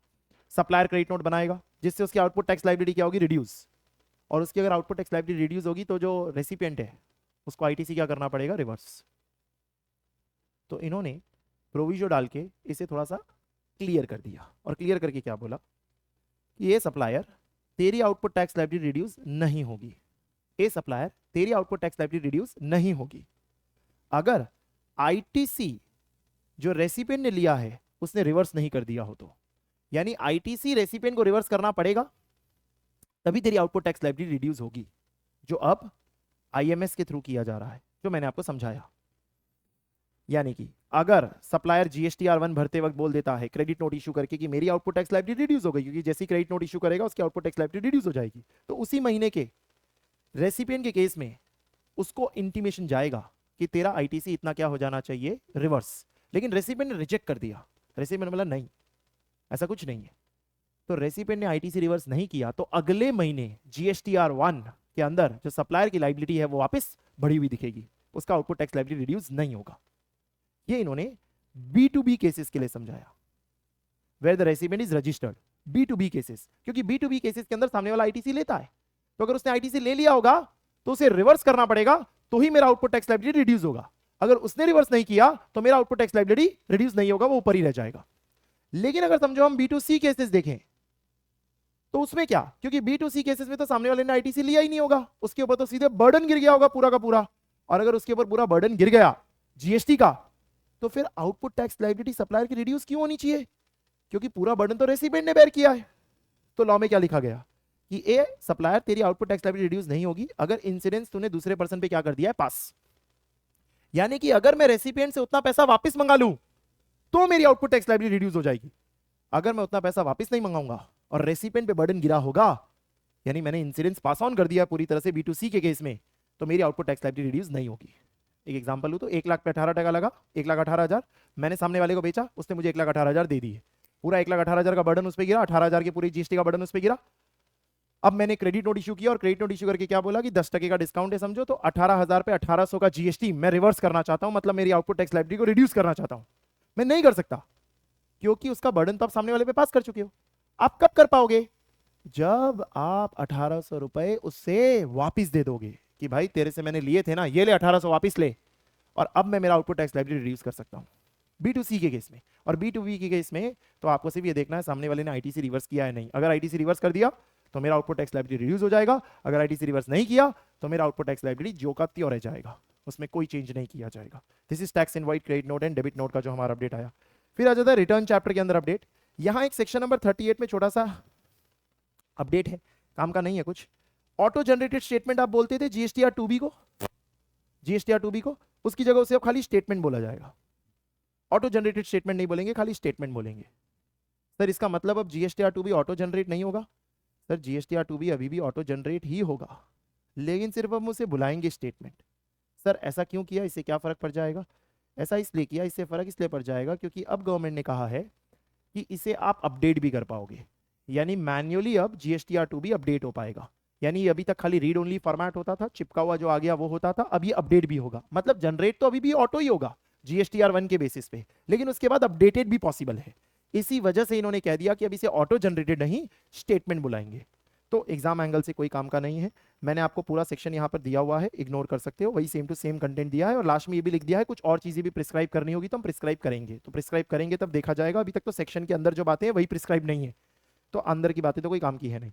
हाँ, सेक्शन 44 में एक रेलेवेंट अपडेट है, MCQ में काम लग सकता है। अभी तक क्या हो रहा था, ये बार बार नोटिफिकेशन निकाल के क्लियर कर रहे थे कि जिनका 2 करोड़ तक का एग्रीगेट टर्नओवर है ना, उनको एनुअल रिटर्न नहीं भरना। बार बार नोटिफिकेशन निकाल रहे थे हर साल के लिए।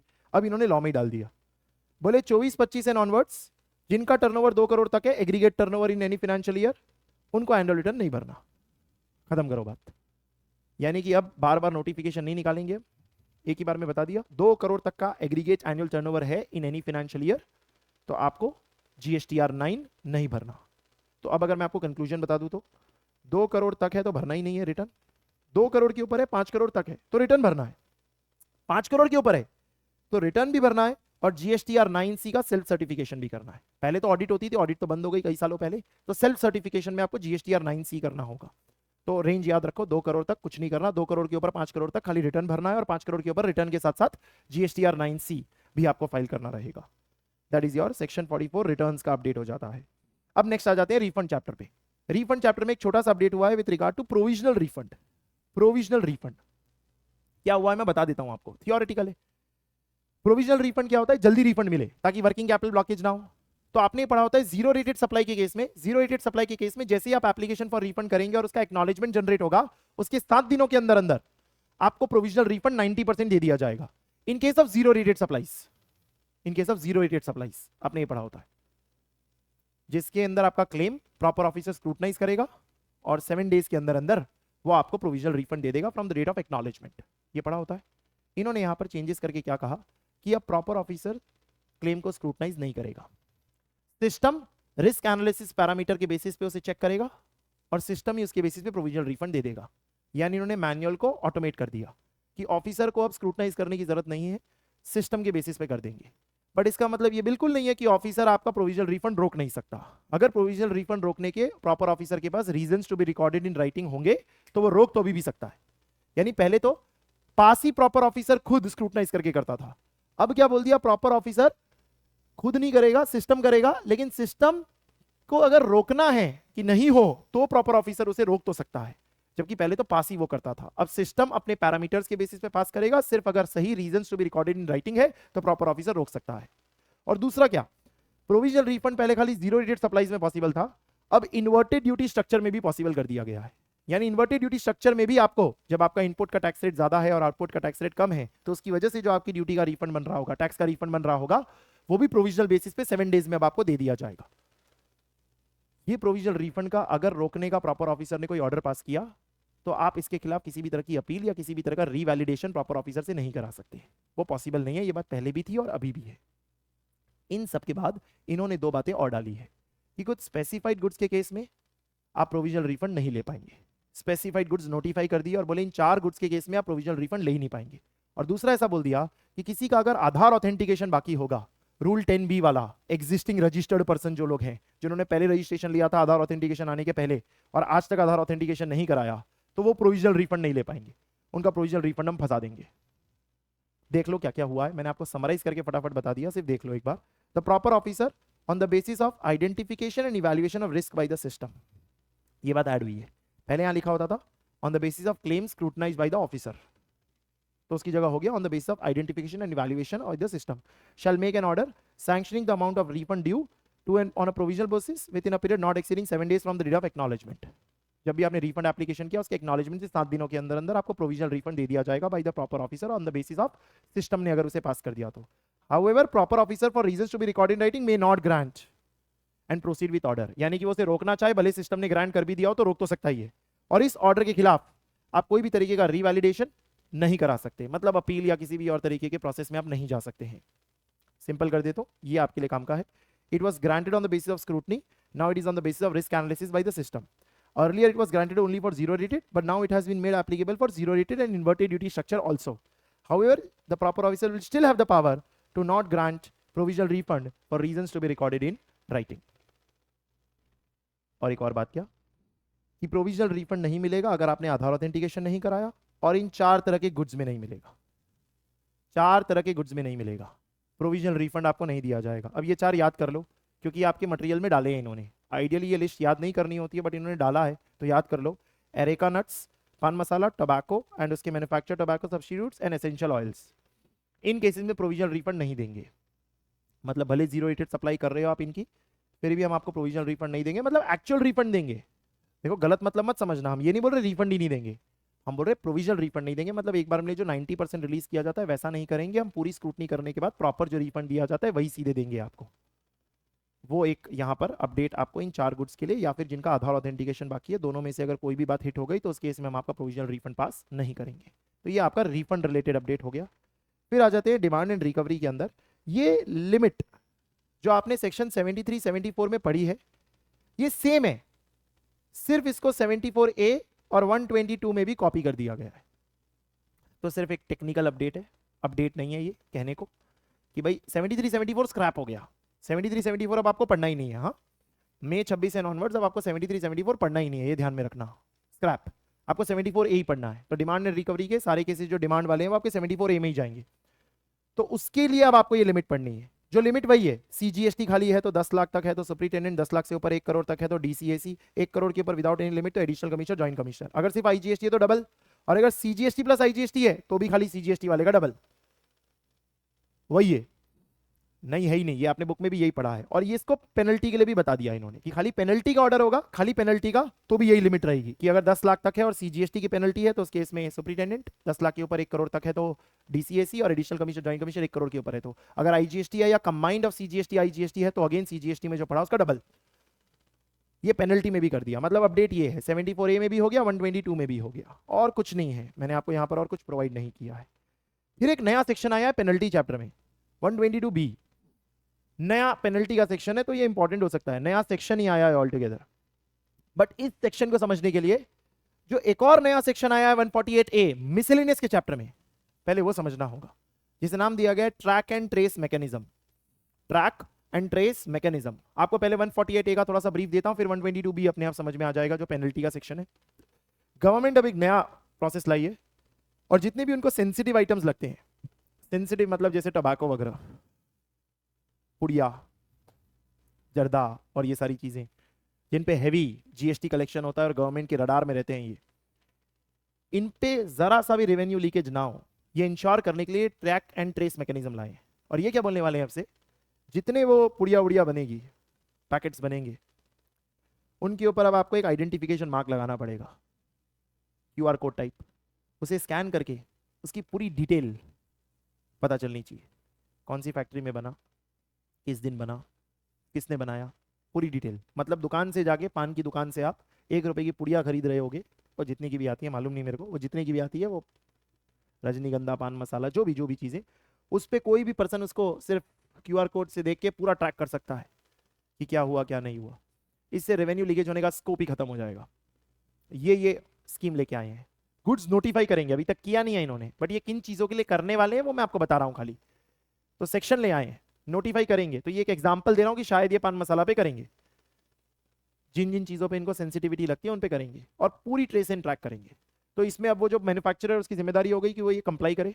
अगर वो 148A कंप्लाई नहीं करता तो 122B की पेनल्टी लगेगी। इसलिए 122B नया सेक्शन इंट्रोड्यूस किया गया है। तो पहले मैं 148A आपके लिए पढ़ दूं, तो ये आपको थियरी के लिए याद रखना है। एक डिजिटल ट्रैकिंग सिस्टम आया है for specific goods prone to tax evasion to monitor the movement from their manufacture till they reach the final consumer. एक यूनिक आइडेंटिफिकेशन UIM मार्किंग होगी, QR कोड, RFID टैग या digital stamp जैसा होगा on every unit और packet, हर unit और packet पे होगा ये यूनिक, जिसमें बर्थ डिटेल्स होगी ऑफ द प्रोडक्ट, इसका जन्म कहाँ हुआ, इसकी पूरी जन्म कुंडली, फैक्ट्री लोकेशन क्या है, मशीन कौन सी यूज हुई, शिफ्ट टाइम क्या था, इंटेंडेड मार्केट क्या था, कि ये इस स्टेट के लिए बना था या इस सिटी के लिए बना था, सब कुछ। और अब इसके अंदर आपने कुछ भी गड़बड़ की, फेल्स टू डू सो, तो उस केस के अंदर आपको ₹1,00,000 और 10% of tax payable whichever is higher लगाया जाएगा। That is 122B। ध्यान रखना, this is in addition to any other penalty. समझो उसके ऊपर जो GST पे करना था वो आपने पे नहीं किया, और साथ साथ में ट्रैकिंग आईडी भी नहीं लगाया, तो जो जीएसटी पे नहीं किया उसके लिए जो पेनल्टी लगती है वो तो लगेगी, और जो ट्रैकिंग आईडी नहीं लगाया उसके लिए 122 भी अलग से लगेगी। जीएसटी पे कर दिया, खाली ट्रैकिंग आईडी नहीं लगाया, तो खाली ट्रैकिंग आईडी वाली पेनल्टी लगेगी। समझना बात को, तो दिस इज एडिशन, ये एक अलग से पेनल्टी आपके ऊपर लगाई जाएगी। एक कंपनी है रॉयल जर्दा करके, समझो, उसके ऊपर गवर्नमेंट ने समझो नोटिफाई कर दिया है, और ड्यूरिंग इंस्पेक्शन 1000 बॉक्सेस फाइंड किए गए जिनके ऊपर कोड्स नहीं थे और उनके ऊपर टैक्स पेबल आपका 8 लाख रुपए था। तो उस केस में आप क्या करोगे, जो टैक्स पेबल है उसका 10% और 1 lakh whichever is higher, तो 1 लाख रुपए की आपको पेनल्टी पे करनी पड़ जाएगी। This is other than actual tax and interest. आपके लिए क्या इंपॉर्टेंट रहेगा इसके अंदर कि जनरली ये वाले सेक्टर्स को इसमें इंक्लूड किया जाएगा, नॉट विथ स्टैंडिंग एनीथिंग है, मतलब ये ओवरराइडिंग इफेक्ट होल्ड करेगा। और ये जो आपको सिग्निफिकेंट अमाउंट है, छोटी सी छोटी गलती भी हो गई, एक छोटे से पैकेट पे भी गलती हो गई, तो विच एवर इज हायर है सीधे तो लाख रुपए की पेनल्टी आपके ऊपर लग जाएगी। यूनिक आइडेंटिफिकेशन मार्किंग क्या है, उसे 2 क्लॉज 116A के अंदर बताया गया, डिजिटल स्टैम्प मार्क या कुछ भी जो यूनिक सिक्योर और नॉन रिमूवेबल होगा। सेक्शन एग्जैक्टली क्या है, लॉ की ड्राफ्टिंग लैंग्वेज, द गवर्नमेंट में on recommendation by notification specify goods या पीपल, जिन पे ये सेक्शन लगेगा। गवर्नमेंट एक सिस्टम बनाएगा जिससे आप यूआईएम लगाएंगे, अफिक्स करेंगे और प्रिस्क्राइब करेंगे कि ये कैसे इंफॉर्मेशन कौन सी उसके अंदर रिकॉर्ड की जाएगी। जो पर्सन्स को इसके अंदर कवर किया जाएगा उनको ये अफिक्स करना पड़ेगा, सारी इंफॉर्मेशन देनी पड़ेगी, रिकॉर्ड्स वगैरह मेंटेन करने पड़ेंगे, डिटेल्स ऑफ मशीनरी वगैरह सब प्रोवाइड करनी पड़ेगी जैसा हम प्रिस्क्राइब करेंगे। तो कुछ प्रिस्क्राइब है नहीं, अभी होगा तब ये सेक्शन एक्टिव होगा, अभी सेक्शन एक्टिव नहीं हुआ है, डॉर्मेंट थियरी सेक्शन है।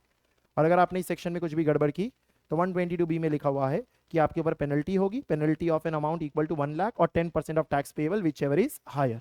इन दोनों में से जो भी विच एवर इज हायर होगा उतनी आपके ऊपर पेनल्टी लगा दी जाएगी। तो ये सिंपल सा आपका section number 122B red with 148A का हमारा डिस्कशन हो जाता है। अब नेक्स्ट चैप्टर पे चलते हैं, appeal and revision. Appeal and revision में कुछ छोटे छोटे अपडेट्स हुए हैं और मटेरियल अपडेट्स हैं, ये आपको ध्यान में रखने हैं। क्या अपडेट्स हुए हैं सर? सिंगल मेंबर बेंच कब आपका केस सुन सकता है? तो आइडियली तो डिविजनल बेंच सुनती है, डिविजनल बेंच यानी जिसमें एक जीएम और एक टीएम होता है, लेकिन कुछ पर्टिकुलर केसेस होते हैं जिनके लिए आपने पढ़ा है, कुछ एक पर्टिकुलर वैल्यू तक के होते हैं, तो उस केस में वो एक सिंगल बेंच भी सुन सकता है, यानी सिंगल मेंबर भी सुन सकता है। क्या होते हैं वो? जिनके अंदर जो amount of tax, ITC, fine, penalty सब ले जो कि 50 लाख तक है, 50 लाख तक है, 50 लाख तक है, जिसके अंदर कोई क्वेश्चन ऑफ लॉ नहीं है और आपने अप्रूवल ऑफ प्रेसिडेंट ले लिया है, तो उस केस के अंदर उसे सिंगल मेंबर में सुन लिया जाएगा। नहीं तो फिर एक जीएम और एक टीएम चाहिए होगा, तभी डिविजनल बेंच से वो केस चलेगा। ये नया नहीं है, ये पता है आपको। 50 लाख तक की वैल्यू है केस की, यानी tax plus interest plus penalty सब ले जो के, अप्रूवल ऑफ प्रेसिडेंट है आपके पास एंड क्वेश्चन ऑफ लॉ नहीं है, तो सिंगल मेंबर बेंच से सुन सकता है। तो इस 50 लाख की अमाउंट को लेके इन्होंने क्लैरिटी दी, और 50 लाख को लेके क्लैरिटी क्या दी कि ये सर ये क्यूमुलेटिवली देखा जाएगा, पूरा टोटल देखा जाएगा। टोटल मतलब जिस ऑर्डर के खिलाफ आप अपील कर रहे हो वो सारे ऑर्डर्स का टोटल देखा जाएगा। तो आप एपेलेट ट्रिब्यूनल में जब जा रहे हो तो जिन ऑर्डर्स के लिए जा रहे हो उसका क्यूमुलेटिव देखा जाएगा। तो for the purpose of reckoning the amount of 50 lakh, the cumulative tax or the amount of fine shall be determined with reference to all the issues and all the tax period covered in the order appealed against। जैसे कि एक ही तरह का order एक ही तरह के मुद्दे पे 3 टैक्स पीरियड्स का ऑर्डर है और आप उन तीनों को क्लब करके अपील कर रहे हो, तो तीनों को क्लब करके अपील कर रहे हो तो तीनों का टोटल वैल्यू 50 लाख तक है, तो सिंगल मेंबर बेंच सुनेगा। अगर तीनों का टोटल वैल्यू एक्सीड कर गया, all the issues, all the tax period, तो फिर उस केस में से डिविजनल बेंच ही सुनेगा। एक छोटा सा यहां अपडेट और आया है, और यह पूछा जा सकता है कि अगर उसी पर्सन का उसी स्टेट में same issue for the same और अ डिफरेंट टैक्स पीरियड पहले से डिविजनल बेंच से सुना है, तो अब उसे डिविजनल बेंच ही सुनेगा, भले ऊपर की सारी कंडीशन सेटिस्फाई हो गई हो। मतलब कि मेरा इसी इशू पे किसी और टैक्स पीरियड का या इसी टैक्स पीरियड का पहले भी अपील हुआ था, ऑर्डर आया था और उसके खिलाफ मैंने अपील किया था एपेलेट ट्रिब्यूनल में और वो डिविजनल बेंच ने सुना था, तो आज भी डिविजनल बेंच ही सुनेगा। फिर भले 50 लाख तक हो, भले फिर question of law, approval of president, वो सब मैटर सेटिस्फाई हो नहीं हो, कोई फर्क नहीं पड़ता, उसे डिविजनल बेंच ही सुनेगा। तो बहुत क्लियर, मेरा किसी स्टेट में सेम इशू पे इसी महीने यानी इसी क्वार्टर या मंथ का या किसी और मंथ या क्वार्टर का ट्रिब्यूनल में गया हुआ है केस, तो वापस ट्रिब्यूनल में केस डिविजनल बेंच को ही जाएगा, अगर पहला वाला केस भी डिविजनल बेंच को गया होगा तो। ये एक अपडेट हो गया आपका। फिर अपील में क्या और अपडेट हुआ सर? जितने भी फॉर्म्स थे ना उन सब में मैनुअल हटा दिया है, बस इतना ध्यान रखो, ये इतना सब पढ़ने की जरूरत नहीं है। जो मैनुअली आप बोलते थे कि अपील फाइल की जा सकती है वो बंद कर दी है। तो बोलते थे ना स्पेशल परमिशन लेके मैनुअल अपील हो सकती है, नहीं हो सकती, ना आपकी हो सकती है, ना डिपार्टमेंट की हो सकती है, ना मेमोरेंडम ऑफ क्रॉस ऑब्जेक्शन हो सकती है, सब बंद। एपेलेट ट्रिब्यूनल में कहीं भी आप मैन्युअली अब अपील नहीं कर सकते, कहीं नहीं कर सकते। तो हम भी नहीं कर सकते, अग्रीव्ड पर्सन भी नहीं कर सकता, डिपार्टमेंट भी नहीं कर सकता, और मेमोरेंडम ऑफ क्रॉस ऑब्जेक्शन जो या तो हम करते हैं या तो डिपार्टमेंट करता है, एज द केस में भी, दोनों में से कोई भी मैन्युअली कर नहीं सकता। मैन्युअली हमने बंद कर दिया, इलेक्ट्रॉनिकली ही किया जाएगा। और एक छोटा सा अपडेट है, वैसे कोई काम का नहीं है। एपेलेट ट्रिब्यूनल अब जो भी ऑर्डर देगा उसके साथ साथ एक समरी ऑफ ऑर्डर भी देगा, जिसमें वो क्लियरली खाली फाइनल अमाउंट ऑफ डिमांड जो कंफर्म की गई है वो मेंशन कर देगा। तो ऑर्डर तो आएगा ही आएगा, ऑर्डर के अलावा एक समरी ऑफ ऑर्डर भी आएगा जिसमें फाइनल अमाउंट जो पेबल है वो क्लियरली लिखा हुआ होगा। तो ये एक एक्स्ट्रा और एडिशनल चीज है जो प्रोसीजर उनको ध्यान में रखना होगा। अब वो बात बता रहा हूं जो एग्जाम में ऐसा समझो आएगा ही। Pre deposit, pre deposit, pre deposit first appellate authority को, और pre deposit second appellate authority को। यानी आप जो पहले कमिश्नर अपील्स में जाते हैं उसके लिए पहले बात कर रहे हैं प्री डिपॉजिट सेक्शन 107 में, और फिर एपेलेट ट्रिब्यूनल में जो आप जाते हैं सेकंड लेवल पे जो आप जाते हैं उसके प्री डिपॉजिट की बात कर रहे हैं। जो आपने पढ़ा है वो तो है ही, लेकिन एक नई बात ऐड हो गई कि अगर कोई ऑर्डर सिर्फ पेनल्टी का है, सिर्फ पेनल्टी का है, सिर्फ पेनल्टी का है, तो पेनल्टी का 10% आपको प्री डिपॉजिट करना होगा। यानी कि उस ऑर्डर में कोई टैक्स नहीं है, कोई टैक्स नहीं है, सिर्फ पेनल्टी का ऑर्डर आया है और आप खाली उसके खिलाफ अपील करना चाहते हैं, तो आपको 10% ऑफ दैट पेनल्टी, जिसको आप लिटिगेट कर रहे हैं कि पेनल्टी का ऑर्डर है समझो 10 लाख का, तो आपको 1 लाख रुपए का प्री डिपॉजिट करना होगा अपील करने के लिए फर्स्ट एपेलेट अथॉरिटी में। अगेन अगर आप second level of appellate authority में जा रहे हैं, एपेलेट ट्रिब्यूनल में जा रहे हैं, तो उस केस के अंदर भी 10% करना पड़ेगा इन एडिशन तो जो पहले से किया हुआ है। जो पहले से किया हुआ है वो तो है ही, उसके अलावा और 10% करना होगा। मतलब दोनों जगह 10% है, और सब्जेक्ट टू कोई मैक्स लिमिट नहीं दी हुई है यहां पर। आपको फर्स्ट एपेलेट के लिए भी 10% करना होगा और सेकंड एपेलेट के लिए और एक्स्ट्रा 10% ऑफ पेनल्टी करना होगा। जो पहले से किया हुआ है वो तो किया हुआ ही है, अगर आप एपेलेट ट्रिब्यूनल में जा रहे हैं तो 10% है, कोई सब्जेक्ट टू मैक्सिमम नहीं है यहां पर, सीधे पेनल्टी का 10% करना है अगर ऑर्डर सिर्फ और सिर्फ पेनल्टी का है। तो अगर सर ऑर्डर में टैक्स भी है, इंटरेस्ट भी है, पेनल्टी भी है, या टैक्स और इंटरेस्ट है, या टैक्स है, तो जो पहले पड़ा हुआ था वही है। यानी कि जितना एडमिट कर लिया वो पूरा, और जितना एडमिट नहीं किया उसका 10% of only tax in dispute, only tax in dispute subject to maximum of 20 crore, और अगर आईजीएसटी है तो 40 करोड़। सेम यहां पर जितना था उतना तो है ही, जितना एडमिट किया वो तो पे करोगे, और extra 10% of tax in dispute subject to maximum of 20 crore, IGST है तो 40 करोड़। वो सेम है, देखो उसमें कोई अपडेट ही नहीं है। अपडेट खाली इस चीज का दिया गया कि सर पहले पेनल्टी ऑर्डर के खिलाफ अपील करो, तो लॉ में कुछ दिया ही नहीं था, अब हमने दे दिया है। याद करो एक जगह लॉ में दिया है 129(3) कि गुड्स जब इन ट्रांजिट हैं तब सीजर वाला जो सेक्शन है, सीजर कॉन्फिस्केशन 129, उसमें आपने पढ़ा होता है 25% ऑफ पेनल्टी। प्री डिपॉजिट की बात की थी, ये डिलीट हो जाएगा अब, क्योंकि अब हमने कॉमन बना दिया, और कॉमन बना के क्या बोल दिया कि सारे पेनल्टी के केस में फर्स्ट एपेलेट अथॉरिटी में 10% है और सेकंड एपेलेट अथॉरिटी में और एक्स्ट्रा 10% ऑफ दैट पेनल्टी है। जितना किया था उतना तो किया ही है, तो अब ये 25% वाली बात को भूल जाओ, इसे क्रॉस आउट कर दो, ऐसा आप कुछ नहीं है, क्योंकि अब हमने जनरली बता दिया। नहीं तो पहले क्या था, बाकी केसेस में बताया नहीं था, और खाली 129 सबसेक्शन 3 में खाली वही के लिए बताया था कि वहां जो पेनल्टी लगाई जाती है उसका आपको 25% पे करना पड़ेगा अपील करने से पहले। अब वो हट गया आपके लिए, तो हर जगह 10% हो गया आपके लिए, सिंपल इजी। तो इस पे आपको न्यूमेरिकल क्वेश्चन बना के पूछ सकते हैं।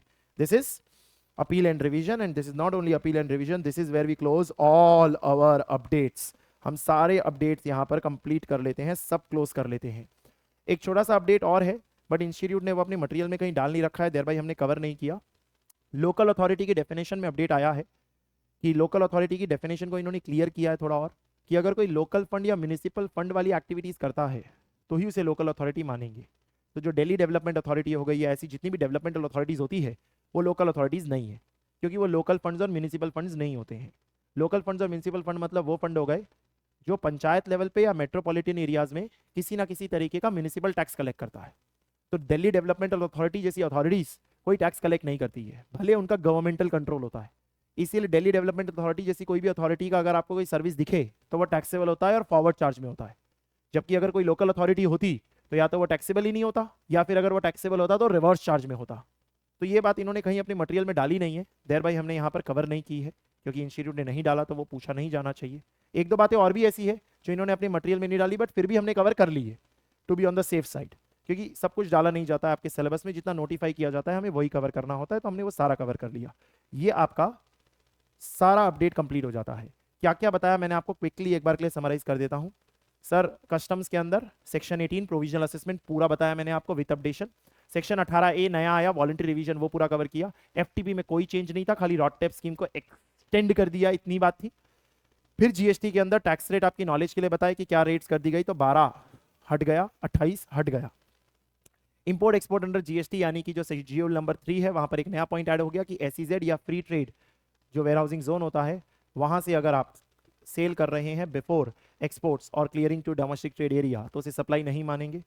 फिर चार्ज अंडर जीएसटी में ईसीओ में हमने कवर किया कि लोकल डिलीवरी सर्विसेज दी जा रही है थ्रू ईसीओ, तो ईसीओ लायबल है। हालांकि लोकल डिलीवरी सर्विसेज जिस सप्लायर के थ्रू जा रही है, अगर वो खुद लायबल फॉर रजिस्ट्रेशन है तो फिर सप्लायर ही लायबल है।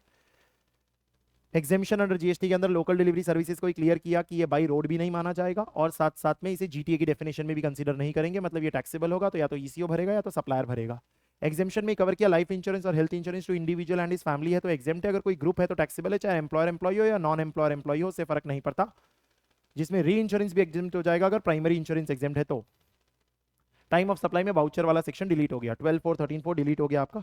वैल्यू ऑफ सप्लाई के अंदर हमने पढ़ा वो जो सर्कुलर होता था 5 लाख तक सेल्फ सर्टिफाई करो और 5 लाख के ऊपर अंडरटेकिंग लेके सीए सीएमए से सर्टिफिकेशन करा, वो हटा दिया है because of invoice management system वो देख लेगा। वैल्यू ऑफ सप्लाई के अंदर ही फिर हमने एक पोस्ट सप्लाई डिस्काउंट के 3 इश्यूज डिस्कस किए थे। 3 इश्यूज के अंदर एक हमने कहा कि कमर्शियल नोट अगर इशू किया गया तो आईटीसी रिवर्स नहीं करना है रेसिपिएंट को, उसे फुल्ली मिलेगा। अगर मैन्युफैक्चरर ने डीलर को बिना कोई एंड कस्टमर के एग्रीमेंट के थ्रू कोई डिस्काउंट दिया तो वो डिस्काउंट है, उस पर जीएसटी नहीं लगेगा। बट अगर एंड कस्टमर के साथ एग्रीमेंट है और फिर कोई हमने नोट इशू किया है फाइनेंशियल नोट तो उस पर जीएसटी लगेगा। अगर हम इसे कोई प्रमोशनल एक्टिविटी माने क्या जो मैन्युफैक्चरर ने डीलर को सप्लाई किया तो हमने कहा नहीं, लेकिन अगर स्पेसिफिकली कोई कॉन्ट्रैक्ट अलग से एंटर किया गया होगा तो क्या हम उसे मानेंगे, यस। वैल्यू ऑफ सप्लाई में फिर एक रूल नंबर 31A में हमने लॉटरी में क्लियर कर लिया कि 100/128 की जगह 100/140 करना है आपको। फिर इनपुट टैक्स रेट के अंदर वो आईएसडी में क्लैरिटी मिल गई कि रिवर्स चार्ज जो 5354 वाला होता है वो भी डिस्ट्रीब्यूट हो सकता है। और 17(5)D ब्लॉक्ड क्रेडिट के अंदर हमने कवर किया कि प्लांट और मशीनरी की जगह प्लांट एंड मशीनरी कर दिया गया है। टैक्स इनवॉइस के अंदर सेक्शन नंबर 34 रीड करते वक्त हमने कवर किया कि अगर B2B है और सामने वाले ने आईटीसी रिवर्स नहीं किया तो आपके लिए भी लाइबिलिटी रिड्यूस नहीं होगी एज अ सप्लायर, और अगर B2C है और सामने वाले के ऊपर पूरा इंसिडेंस पास ऑन हो गया है, आप उसे रिफंड नहीं कर रहे हैं तो फिर आपकी भी आउटपुट टैक्स लाइबिलिटी कम नहीं होने वाली है। टैक्स इनवॉइस के बाद रिटर्न चैप्टर में हमने कहा ऑटो जनरेटेड स्टेटमेंट की जगह वो स्टेटमेंट हो गया है। एंड सेक्शन 44 में एनुअल रिटर्न 2 करोड़ तक है अगर आपका फाइनेंशियल ईयर 24-25 एंड ऑनवर्ड्स तो आपको रिटर्न भरने की जरूरत ही नहीं है। रिफंड में हमने प्रोविजनल रिफंड में कहा कि जीरो रेटेड सप्लाई के अलावा बाकी केसेस पे भी अलाउ कर दिया गया है। विद इन 7 डेज 90% आपको रिफंड मिल जाएगा on the basis of system, ना कि कोई स्क्रूटनाइज किया जाएगा बाय द ऑफिसर। हालांकि प्रॉपर ऑफिसर स्टिल उसे रोकना चाहे तो रोक सकता है। और 4 गुड्स के केस में essential oils, areca nuts, tobacco और इन सब के केस में आपको प्रोविजनल रिफंड नहीं मिलेगा, और अगर आधार ऑथेंटिकेशन बाकी है तो भी प्रोविजनल रिफंड नहीं मिलेगा। डिमांड एंड रिकवरी में हमने खाली वो लिमिट्स कही कि सेम है 74A में भी और 122 में भी वो लिमिट्स आपकी सेम रहने वाली है। ऑफेंसेस एंड पेनल्टीज में हमने 148A miscellaneous track and trace mechanism देखा और उसके लिए 122B में पेनल्टी देख ली कि 1 लाख और 10% of tax payable whichever is higher in addition to other penalties. And appeal and revision में हमने कवर किया कि सिंगल मेंबर बेंच 50 लाख जब आप देखते हो तो क्यूमुलेटिवली देखते हो ऑफ ऑल टैक्स पीरियड्स जो उस ऑर्डर के अंदर आए हैं, ऑफ ऑल इश्यूज जो उस ऑर्डर के अंदर अपील किए गए हैं। मैन्युअली हर जगह बंद हो गया, चाहे आप अपील करें एपेलेट ट्रिब्यूनल में, चाहे डिपार्टमेंट करे या कोई memorandum of cross objection file किया जाए, कोई फर्क नहीं पड़ता है। और हमने एक बात सिंगल मेंबर बेंच में देखी कि अगर यही पर्सन का किसी और महीने का या इसी महीने का यही मुद्दा है और वो पहले डिविजनल बेंच में गया है तो अब भी डिविजनल बेंच में ही जाएगा। फिर प्री डिपॉजिट का डिस्कशन हमने यहां पर लिया और जिसमें हमने कहा पेनल्टी का सिर्फ ऑर्डर है, पेनल्टी का ऑर्डर है तो 10% प्री डिपॉजिट और नेक्स्ट अपील लेवल पे भी 10% का और एक्स्ट्रा ऑफ दैट पेनल्टी आपको प्री डिपॉजिट देना होगा। वो 25% वाली बात डिलीट हो गई। और जो टैक्स और इंटरेस्ट और पेनल्टी साथ में होती है या खाली टैक्स इंटरेस्ट होता है या खाली टैक्स होता है, उसका तो जो जैसा था वो वैसा ही है, उसमें कोई अपडेट नहीं है। जितना एडमिट कर लिया टैक्स इंटरेस्ट पेनल्टी वगैरह वो पूरा दो, और जितना एडमिट नहीं किया उसका सिर्फ टैक्स का 10% at first level also and at second level also, और दोनों में सब्जेक्ट टू मैक्सिमम ऑफ जो 20-20 करोड़ हम रीड करते हैं, जो आईजीएसटी के केस में 40-40 करोड़ हो जाएगा, वो सेम है, वो कोई अपडेट नहीं हुआ है। सिर्फ पेनल्टी का सिर्फ ऑर्डर है तो हमने उसका अपडेशन डिस्कस कर लिया।